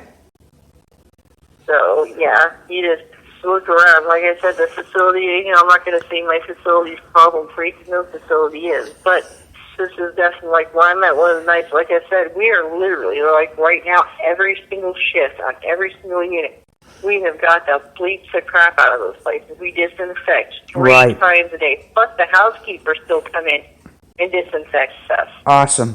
That's how it should I be. mean, I'm Good talking job. patients' bathrooms, the doorknobs, the walls, the railings, the everywhere. You know, Yeah. the counters, refrigerator handles, the whole business. And Right. it's like we don't, you know, we stopped the visitors long before it was a recommendation. Good job. Because they don't want them bringing it in, you know, and Right. that's what I'm saying. That's how you know a good facility versus a bad one. There's people that are proactive. They're like, all right, we're taking the reins on this right now. Versus the people like, oh, well, because the CDC says we have to. It's like, okay, well, if they're doing it just because the CDC tells them they have to. Yeah, not a good sign there if that's what they're saying. Yes, absolutely. Another sign, too, is always listen to wording. Yeah. If somebody says, well, state regulation says this, okay, well, it's a crappy facility and run. Right. Good info. Good info. Because when they say stuff like, well, our staffing is this, blah, blah, blah, blah, blah. Well, then, you know, they might be all right. But if the first thing they say out of their mouth, well, state regulations say this, okay, well, then that means that's all they care about. Right. Bare minimum. Right. There you go. Good. I see. This was great because it's giving us some. Listen to wording. Yeah, because I'm not just going on experience of working in one. I also had my dad in a few. You know, we had to pull him out of one and put him in a different one because it was not a nice place. Good. Glad you did that. Oh, yeah. Back then, my sister, there was one that was so terrible. My dad was there for 3 days, and we literally came in the middle of the night, grabbed his stuff, and left. We just took him. Good. That's what you should do. Don't let them suffer. I mean, they're supposed to be, you know, at least be comfortable, for crying out loud. You know, treat them like that. Treat them with respect. Don't, not good. That's why I'm so angry right now over these nursing homes. And absolutely. And you should be. Like I said, there's always more to the story than what like. I'm sure. But when somebody knew something somewhere, they can say they didn't all they want to. And I called this guy, and he said a communication problem. Yeah. Yeah. Or one of the health administrators called and just asked for more body bags without explaining anything. Okay. Yeah. That wasn't good, but you know, that to me that'd be like, why? What do you need them for? Well, and to me, the fact that they called casually like that tells me also that somebody knew something somewhere. Yeah. Because the one thing people, especially administrators, are is not dumb. Yeah. Oh, yeah. Well, they're not going to just casually call for more body bags, thinking that there's not going to be questions. So sure they did. Sure they did. But I think it was. Now they're backpedaling is what's going on. Yeah. And I think it's just. You know, whoever the corporation is that owns them. That's the biggest thing I see in all this. Because there's definitely, because the administrator's whole job is to like keep everybody calm and kind of BS a little bit. You know what I'm saying? So it's like if he casually just calls it, oh, we need more bodies, that means somebody already knew about something. Yep. And now they're backpedaling and probably putting it on this guy. You know, and that's just what it sounds like. Yeah. We shall see. Hopefully, you know, we'll be hearing more about these investigations. That would be a help. But overall, it's just appalling. It's just like, oh my God. But wow. Yeah. Hopefully, I think some of the guidelines should be mandated by the federal government, you know, whoever's in charge of health and welfare over there. This issues needed to be looked at for a while. You know, you can't trust the states all the time, obviously, to, you know, they're in the dark as to who's running these places. Well, and like I said, people gotta look into their local state laws, too, and what the state allows and doesn't allow, and they have to, I know these laws are written like, you know, crazy talk, so that they're going to need somebody to translate, but, they need to look into these things before they put their loved one into a nursing home in that state, because a lot of these corporations will literally do just bare minimum. Yeah. And that just scares the hell out of me. You know, it does. I wouldn't, Yeah. at this point in time, there's no way. If something happened with my dad, and he's had some issues. Yeah. So, no way. I'd bring him here with me, period. That's it. And also federal laws, too, because people are like you know, the government assistance and getting government, you know, run Medicare or whatever it is, you know, it's like they need to understand this, too, that the facilities have to go by those laws. Yeah. And sometimes the federal laws aren't that great either. So, federal laws saying, well, we'll only pay for this amount of people, you know, to take care of you every day. But then what they don't understand is the X amount of people goes to this X amount of people, and so the next thing you know, you've got 12 Medicare patients being cared for by one nurse and one aide, you know. Yeah, there should be a standard, one nurse, two. What would you say would be the maximum amount of people one could take care of? Well, when I very first started in this business, which was, like I said, years ago, the staffing was way better then because it wasn't about money. Right. Before the baby boomers, like, really started hitting the nursing home. Yeah.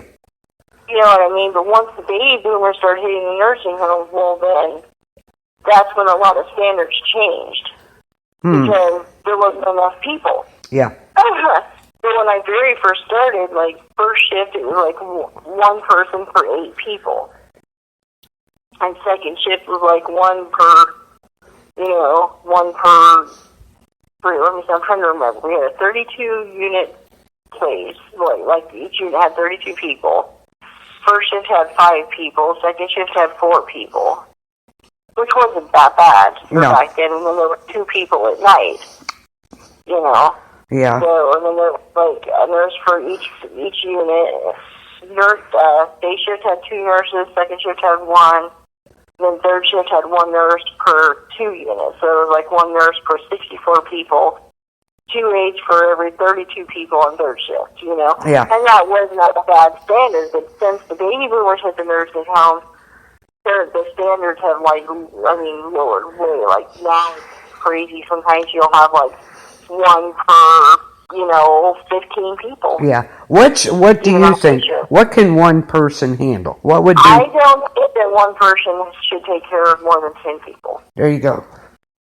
I don't think it should ever be more than 10. Ever. There you go. Any shift. Then that's one thing that should be mandated.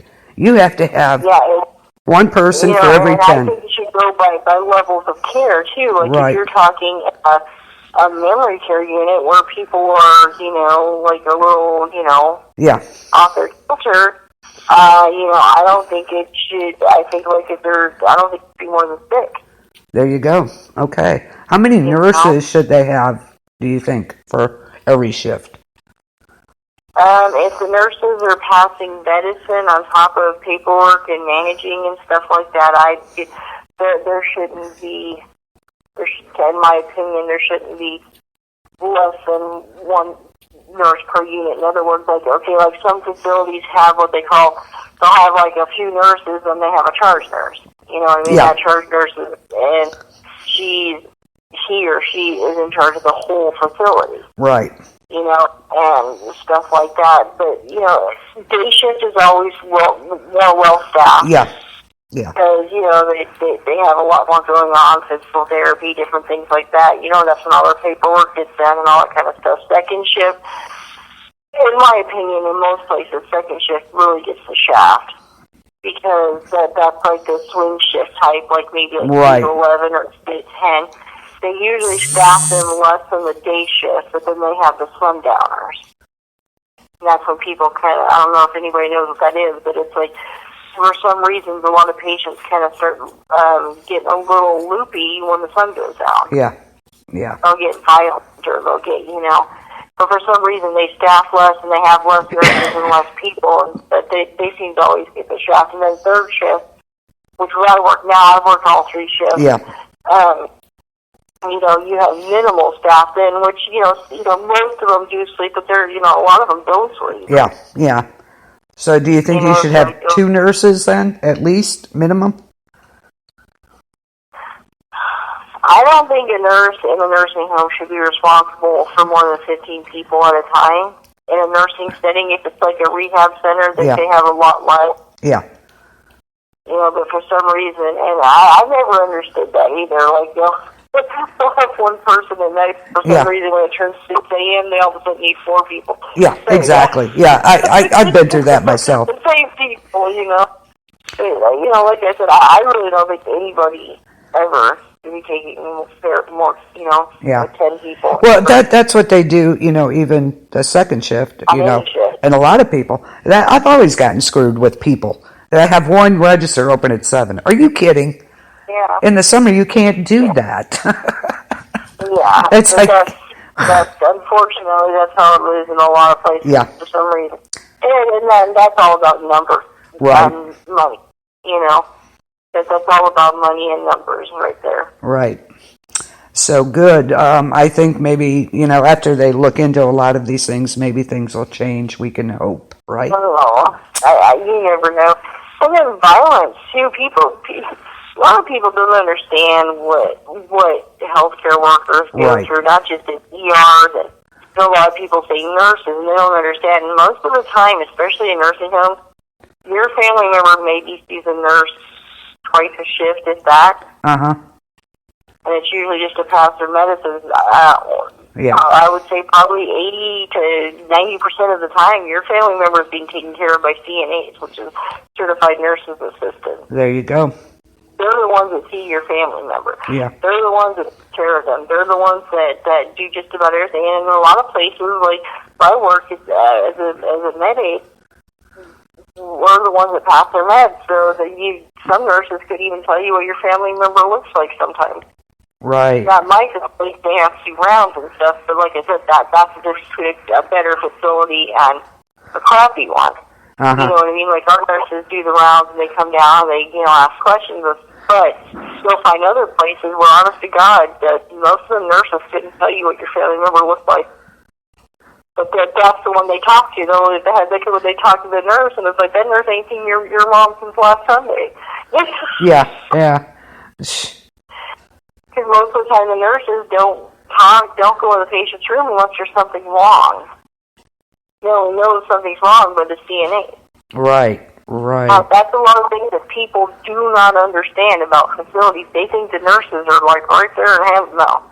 The nurses are stuck behind a desk doing the ridiculous paperwork that the state and federal government requires of them. They have to quadruple everything, so they're stuck at a desk doing this. And there are some nurses that are just lazy. They don't want to do anything. Yeah. But for the most part, the nurses are stuck at a desk. And if they have medication aides and CNAs, I can guarantee you that nurse will have to, he'll tell them, hey, so-and-so has a problem, and they'll be like, now who's this again? What room are they? Yeah. They have no clue what they're even talking about. It's not their fault, Well, good. That's how things are set up. But it cracks me up, though. The family members will come in, or when they get thinking, I want to thank all the nurses, but nobody thinks the CNAs who are actually taking care of your parent 90% of the time. Well, this is info that people should know, made aware of. Oh, yeah. People don't know that. They think because there's a nurse there and they're talking to a professional, they know what's going on. In most places, the nurses have no clue anything about your family member other than what's in their chart. They will literally have to pull up your family member's chart to tell them anything because they have no clue. That's a fact. I said, the place I'm in, and then that's how you can also tell a good facility, because a good facility, the nurses will know who they're talking about. Oh, yeah, absolutely. No? Yeah, that makes sense, but people don't realize this, apparently. Like I said, like right now, if I have a problem with something, I can say first names, and my nurse will know exactly who I'm talking about. They will come down, they will go to that person. But if you go to a bachelor, like, who's this gal? Now, what room were they in? They have no clue. Good info, definitely. Yeah, but the CNAs, in nursing home, the CNAs are the ones that are, they're the ones that report anything wrong to the nurse. They're the ones that, do all that. They're the ones that are doing, I'm sorry, they're doing the work. It's a fact. I'm not just saying that because the person, I'm just saying it is. It's a fact. I wouldn't, tell you that any other way. It is a fact. There you Some go. nurses don't even know how to change a bed. Okay, that's pretty sad. Oh, yeah, there's nurses that never had to do like a CNA work, so they don't even know how to change a brief. Wow. Yeah. You'd think they would know something like, seriously. No, but you would be surprised. You would be very surprised. Yeah, I probably would be. I'd probably be like... some of the nurses that don't know how to do things. Wow. Yeah. Basic care, they don't know how to do it. Well, I shouldn't say that. I shouldn't be too surprised because, of course, you have managers. It's like, you don't know how to do this? You're a manager. Well, you should know. That's a very good example. People have to bring into like their own situation. You think about your place, you think about higher, people in a higher stature in your facility, wherever you work, whether it be a convenience store, whether it be factory, whatever. How much knowledge do they really have? Yeah. It works the same way in a nursing home.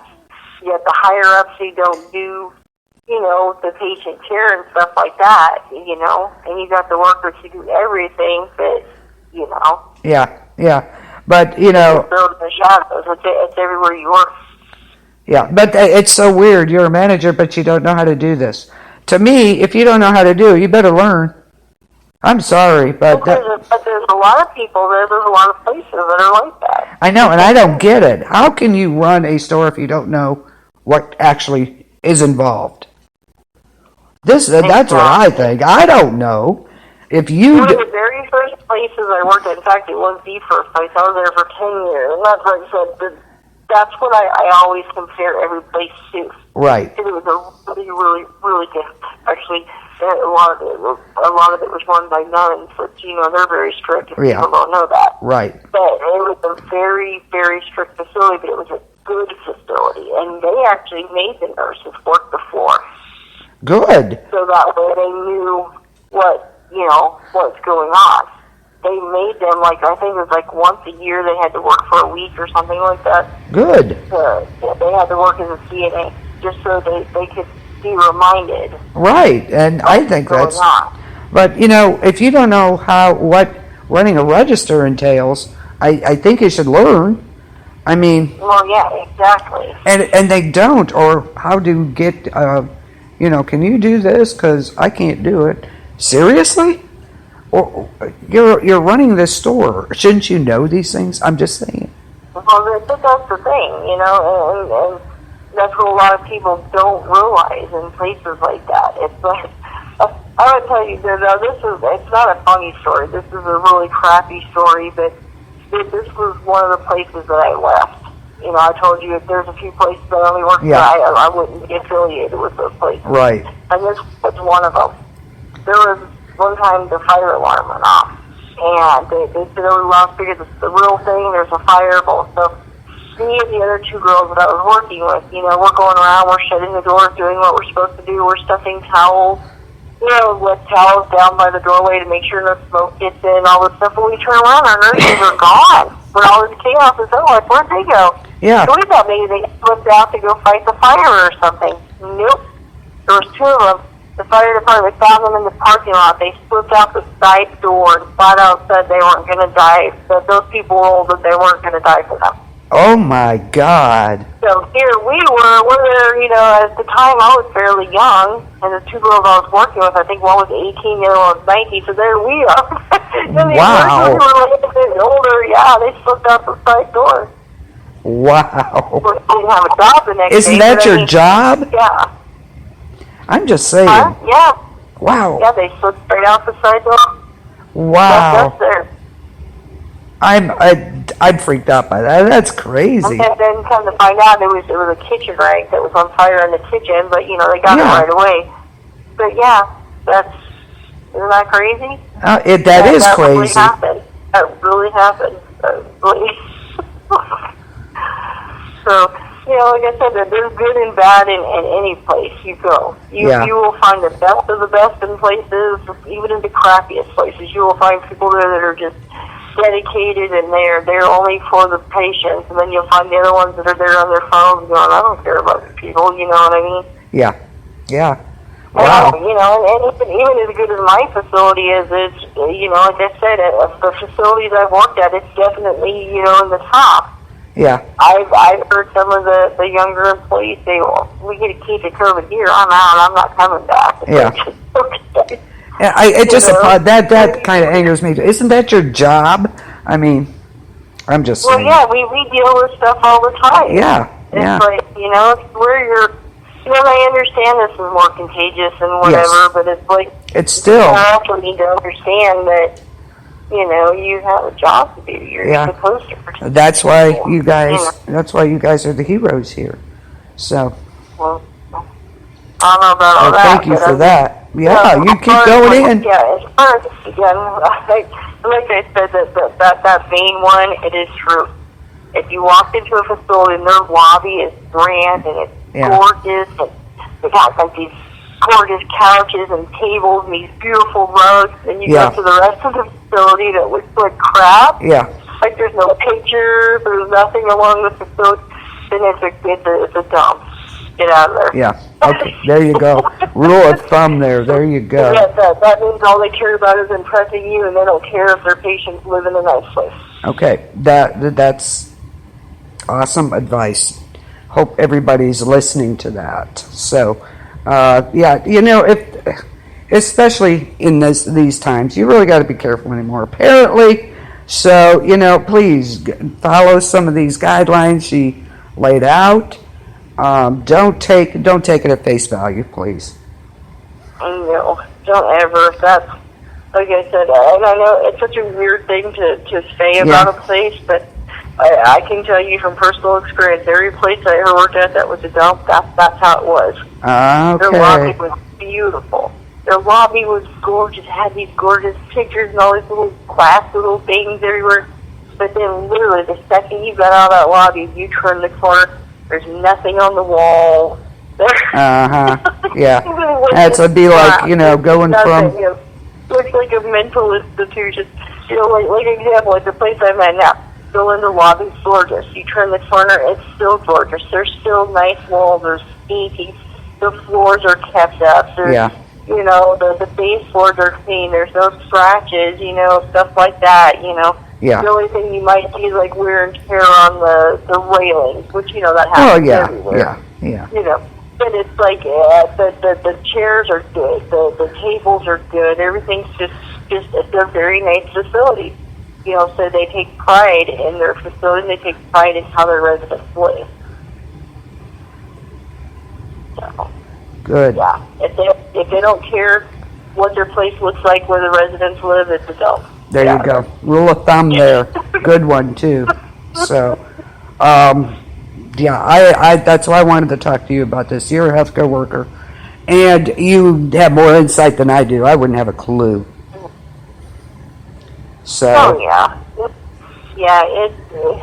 It's like I said, be a helicopter family. That's your biggest thing. Yeah. Even in situations like this, you call every single day. Yes. You call your family members. Call every single day and talk to somebody and be like, hey, did she seem okay? Does her mental, does she need anything? And a lot of places right now aren't accepting packages anymore, which is sad but necessary. Because family members are just buying stuff, throwing it in a box, and sending it to the facility, and it's like that's defeating the purpose of the isolation. Yeah. You know what I mean? Yeah, definitely. And one other thing I want to say, before I forget, because I have Alzheimer's, I swear. But anyway, I started back to work last Wednesday, like I was hoping. Oh my God, I thought I was in hell before. Oh my God, I come home, I would just fall asleep on the couch and not think of anything else. Oh my God. It really... for people who don't know, Denise had COVID. Yeah, and it took like 5 weeks before I actually could go back. It was crazy. And once I started back to work, I thought, oh, I've had good rest. I'm gonna. I thought I was gonna die the first couple days.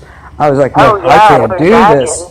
Oh my God, because I had the flu last year and was only out like 4 days when I went back. I thought I was going to die. I know, right? And it's just, oh my God, because our store closes at 9 now, but we help restock, we clean, and everything. So it's not just doing that now. Man, I honestly thought I can't do this anymore.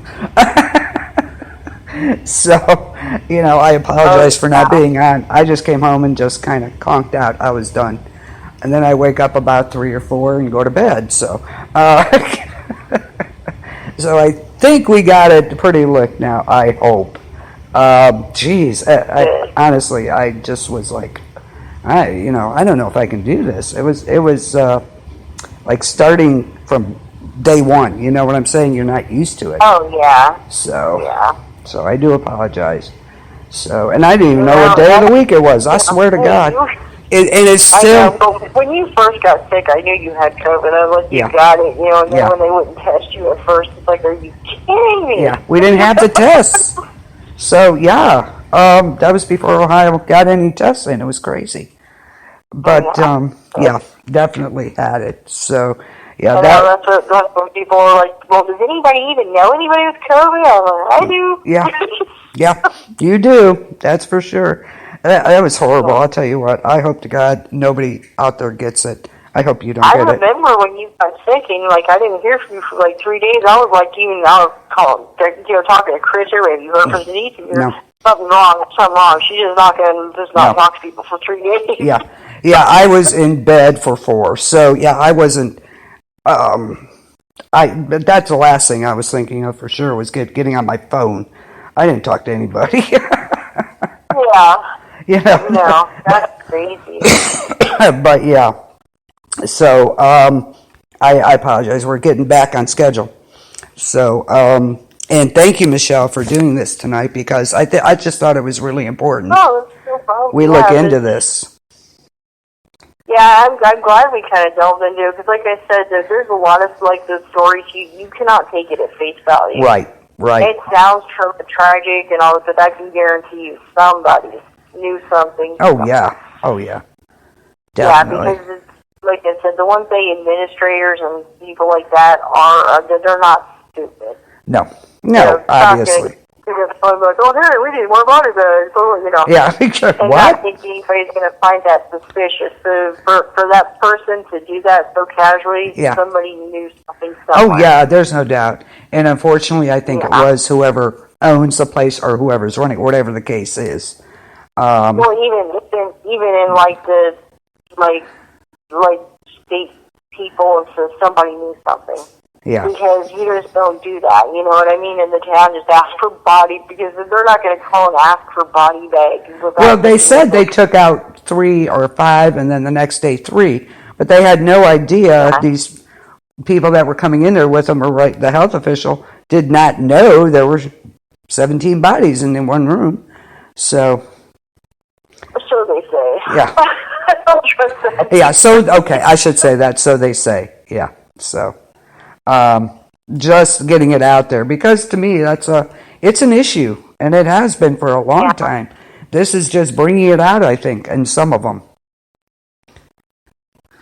Yeah. Well, somebody just messaged me. They're like, so you're saying that if a facility's not fancy, it's not a good place? No. What I'm saying is, if it's not as nice as it is in the lobby, that means that they don't care about their residents as much as they care about impressing you.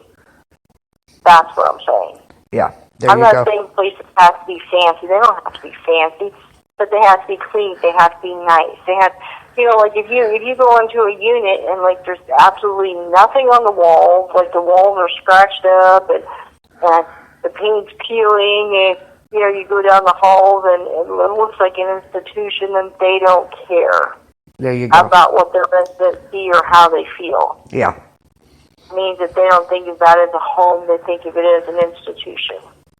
There's a difference between a home and an institution. There you go. And most places aren't institutionalized anymore. Right. You know, like they once were. Right. You know, a lot of places are going to, like, you know, morning, noon, and night meds. They don't have, like, all these weird med times. There's just morning, noon, and night to keep it simple. And then people have choices now, like when they want their showers, what times, you know, what time they want to get up. There's a lot of places that have that now. Yeah. Yep. You know, but if your facility's still institutionalized, that means that they still think of your family member as an animal, basically. Yeah. Yeah. But I understand it's a gradual change, and it is. Right. You know, it's not going to happen overnight. So see what they have changed, to see if they're still, like, running on the old.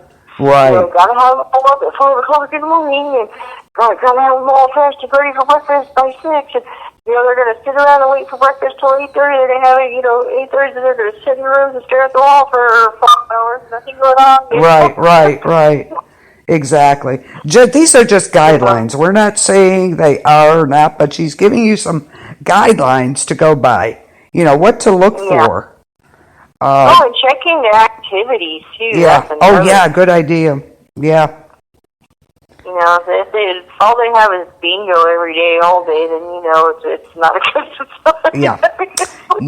They gotta have different things to do and say exercises. And, yeah, I have to say, where my grandmother was, it was impressive. They even had a dog there for them, a pretty golden retriever. That's nice. And not all states allow that, or even counties. But I mean, I wish they would.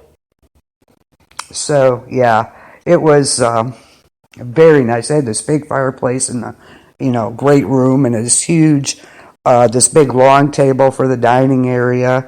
You know, it was really a nice place, and that impressed me. So that was nice. But I've also seen the other side. It's like, wow.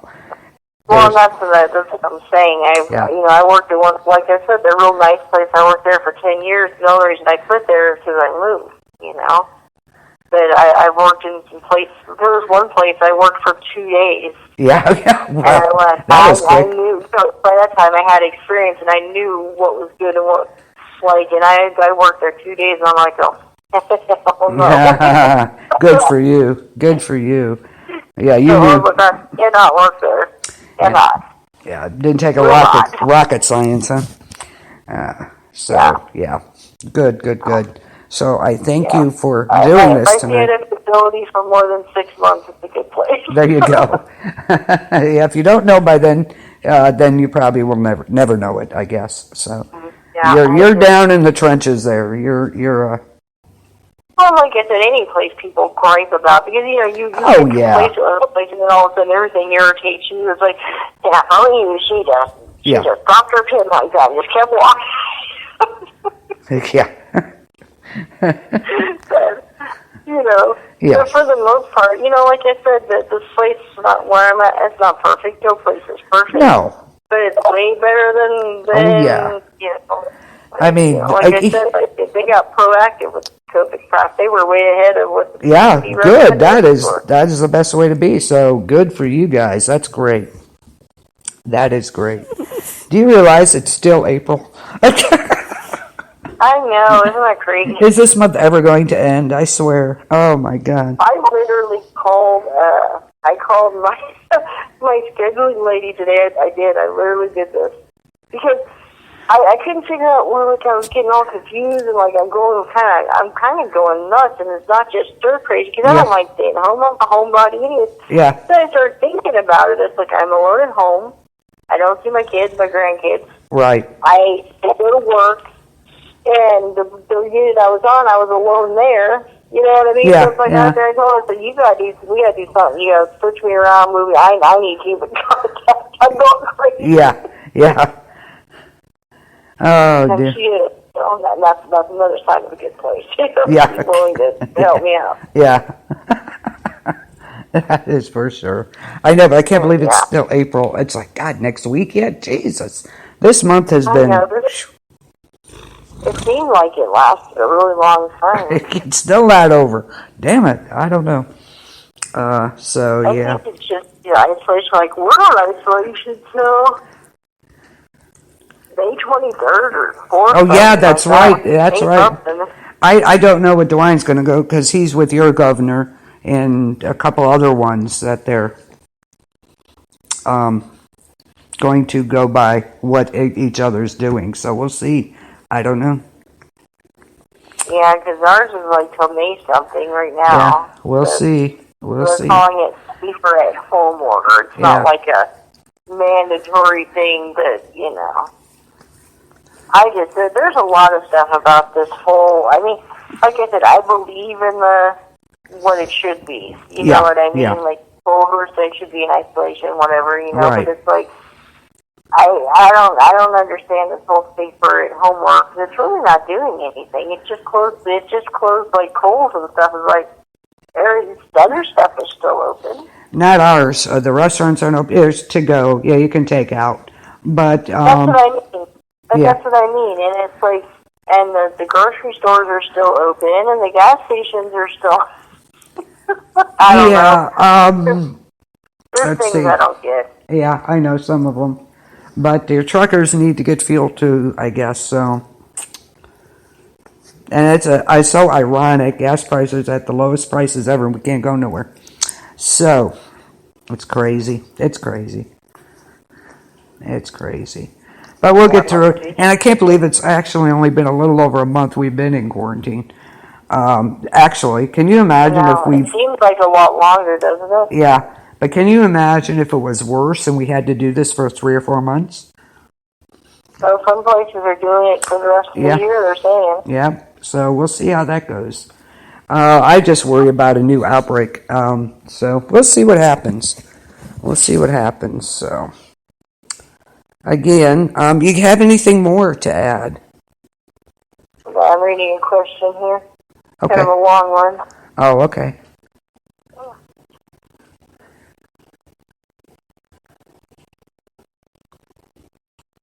Basically, it was like, it's kind of a long one, but they're basically asking, like, what are red flags in a facility? Like, once your family member's already there, what are red flags that you should look for? Okay. Well, don't go by one day. This is like, for sure. Yeah. Don't go by an incident on one day, because that's ridiculous. That's like saying, well, they're normally very good, but then there's one day my mom was washing her diaper for 3 hours. You don't know what was happening that one day. Right. Go by several days of things you see and stuff like that, and then take your concerns to the charge nurse. If that doesn't happen, then take your concerns to the administrator. Red flags to me is like, you see a change in your family member's personality, other than like already, nobody they don't want to be there. No. So their personality's going to change at first, but like after a while, after they've already, been living there, like you start seeing changes in their personality that's not like medicine or their condition. You know what I mean? Like if they feel like they don't want to talk or they're scared or something, that's definitely red flags. Just chat with some of the people who work there and things like that, Yeah. They can't always, talk about what, your family members care because of HIPAA, but, just talk to them in general and see how they act. You know what I mean? Things like that. If you're getting a bunch of BS from nurses and stuff like that, that's red flags. And you know what I mean by BS? Like, when they're like, oh, well, kind of trying to make everything light of everything, it's like, then there's a problem. Definitely. They're not going to be doom and gloom, because they're not going to be like, oh my God, your nurse did this shit here, it's horrible. It happens. Old people have tissue skin. They pump it on a doorway, they get a skin tear. Exactly. But they're just like, oh, well, your mom bumped into a doorway and, got a skin tear and we treated it, that kind of, but they're like, oh, she just had a little spill, and off her arm, we got a Band-Aid, and, then, you're getting smoke falling up your butt. Yeah, there you go. So, and you'll know what red flags are anyways if you have a family member. They're like my dad. We knew what a red, Yeah. And if it, do like you did. Go in there and just take them out. That's exactly exactly what we did too. Yeah. Both. There were several reasons, you know what I mean? But it's like just, when you go in and like they like my dad, that we go in and they had breakfast at a certain time. We went in there and it's like almost lunchtime and he still got like his crumbs all over his beard, his bed. And he was just a mess and just, nasty and peed on the floor and it had dried up and gelled around it, you know what I mean? Yeah. So I was just like, so that meant that those people hadn't been in there in a while. Yeah. You know? Yeah, you could tell. And I understand you can't go into people's rooms all the time, but it's like, come on now. Yeah. And it wasn't just one incident, it was several incidents, one after the other, you know? Yeah. Yeah. Yeah, we literally just, we had another place set up and we just went in and just got them in the middle of the night and just left. There you go. There was no way in hell to just stay in there another minute. There you go. Yeah, that's a pretty good sign right there. Yeah. But then the other place we put into it was nice, but it was one of those places where they made like this gigantic big facility where the rooms were huge and everything was really nice and waterfalls and the whole business. Wow. But they didn't have enough staff. Nice. But they didn't have enough staff. So. Wow. That's another thing you gotta look at, make sure there's no staff. I mean, they still did a lot better than the other place. Yeah. Yeah. Wow, that's crazy. But I'm glad you got them out of there. That's another thing. Beware of brand new facilities. Because some of these facilities, like we had this, I'm not going to mention the name, but we had this competing facility, same thing. Big, beautiful place. It's gorgeous. The rooms are brand new. Yeah. Thinking new. Both of us are having problems staffing the place. Because the place is new and stuff like that, that they're trying to lowball people and they're not going to work there. Right, right. Yeah, there you go. Yeah. So, good. Spending money everywhere except the staff, there's a problem. Yeah, there's a good clue there. Yeah. Great info. I hope that answered his question. You'll know. Absolutely. Oh, yeah. Just don't be fooled by the sight. Look at the sounds, the smells, everything. Use all your spidey senses, too. Yeah, your spidey senses, yeah. Yes. You will know. Exactly. So, but that's all I can really say. Like I said, there's the greatest of the places. There's people out there that are just loving, caring. Yeah. They will love your family member like they were their own grandparent. And then there's other places that, not so much. Yeah, there you go. You've got to figure out the difference, you know?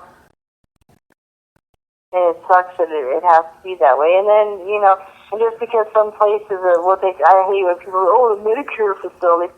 There's been some nice places that were for indigent people, you know what I mean? And people didn't have money, or people just had to have Medicare, and some people were private, They were actually really nice places. Good. Just because a place is only private care doesn't mean that it's a great place either. Exactly. Yeah. Good point. On all these places, Yeah, there you go. That's a good point. Yeah. If you can, ask around, try to find other family members. Yeah, there you go. Find a Facebook group if you have to. That's a good thing, too, is to start a Facebook group for people with family members. Yeah. Get some information from people who've already been through it or people who are going through it. Yeah, absolutely. There you go. Great one. That's a good one. Absolutely. I'm sure they're out there, too. So. Oh, yeah.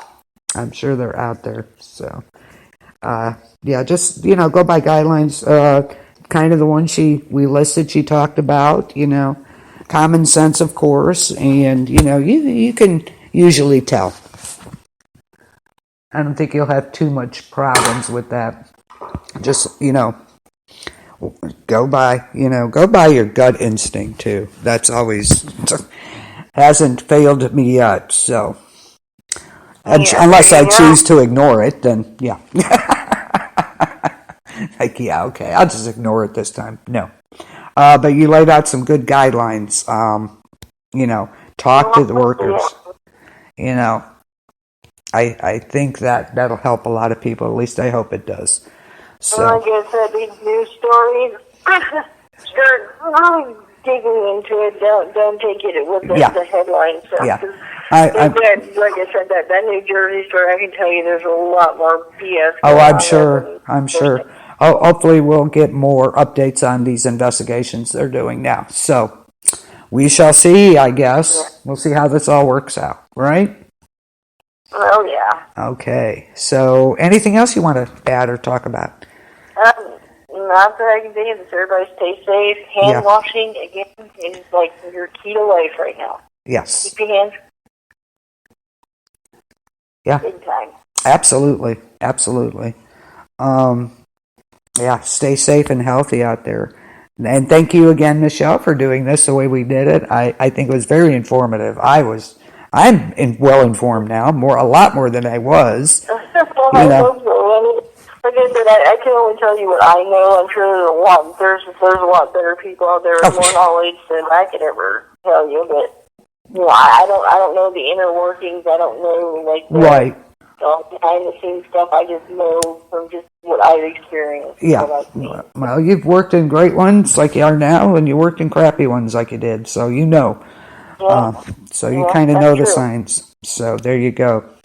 So, and thanks for all you do. I love your mask. If you don't know, she wears masks every day. Of course, we all do now. But she makes little faces and pictures on hers, which really, I think the patients, they're going to miss it afterwards when you don't have to wear one. I know, because every day, like, what do you have on it today? What do you have on it today? See? Yeah, there you go. She draws on them, and they're great. So gives patients a lift too. So I think it's great. Let's keep it up. Well, thank you. Okay. We might have to go on the cloth mask pretty soon, though, because they're thinking about giving us cloth masks that we have to wash every day. Oh. They won't be doing it much longer, but well, they have to do what they have to do. Yeah. And I understand that. So. Yeah. Huh. I wonder what else. You'll figure something out. I know you will. Yeah. I'll try. Yeah. Or something.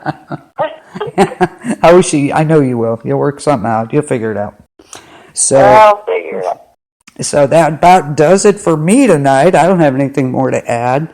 Join me tomorrow night for DWBD. Yes, I will be here. So. Decades listening. Yep. So tune in to listen. Friday, I don't know when we're going to get back to Hollywood Review. There's no movies, so hey. But I can't. No, but there is premieres on like Netflix and Hulu. Yeah, you got that. I guess I could. Yep. I just seem kind of like, not a hell of a lot to talk about, but we'll see. We'll see. Hopefully, we'll be safe because a lot of them put their movies off too till summer. So we'll see what happens with that. So who's going to be the ending to Walking Dead? Huh? Have they made a date for The Walking Dead yet? Did they? Not that I know of. I know they pushed. I think they pushed World Beyond till August, didn't they? Wasn't it August? I think so, but yeah. I'm just wondering about season finale. So I'm thinking the season finale be somewhere between end of July and August, sometime in there. Yeah. So as soon as that we know, we will be on the week before the finale to get you caught up, because we'll get you all caught up, and then we'll be on after the finale then and get you in on that. So yeah. So we'll have a lot to talk about, I'm sure, because then World Beyond will be on. So I'm looking forward to that. Yeah. Oh, I am too. Absolutely. So we'll just keep it up, because then we got Fear. We'll see how that goes. Good old Fear, yeah. We'll see how that goes. But we'll talk about, World Beyond. I think that'll be a good one. So Fear is like that bug that just won't die no matter how many times you step on it.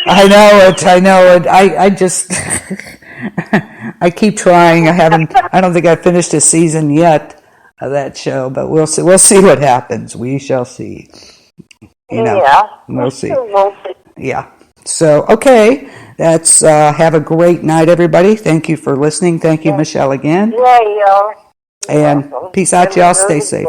Yep. Okay, great. Have a good night, guys.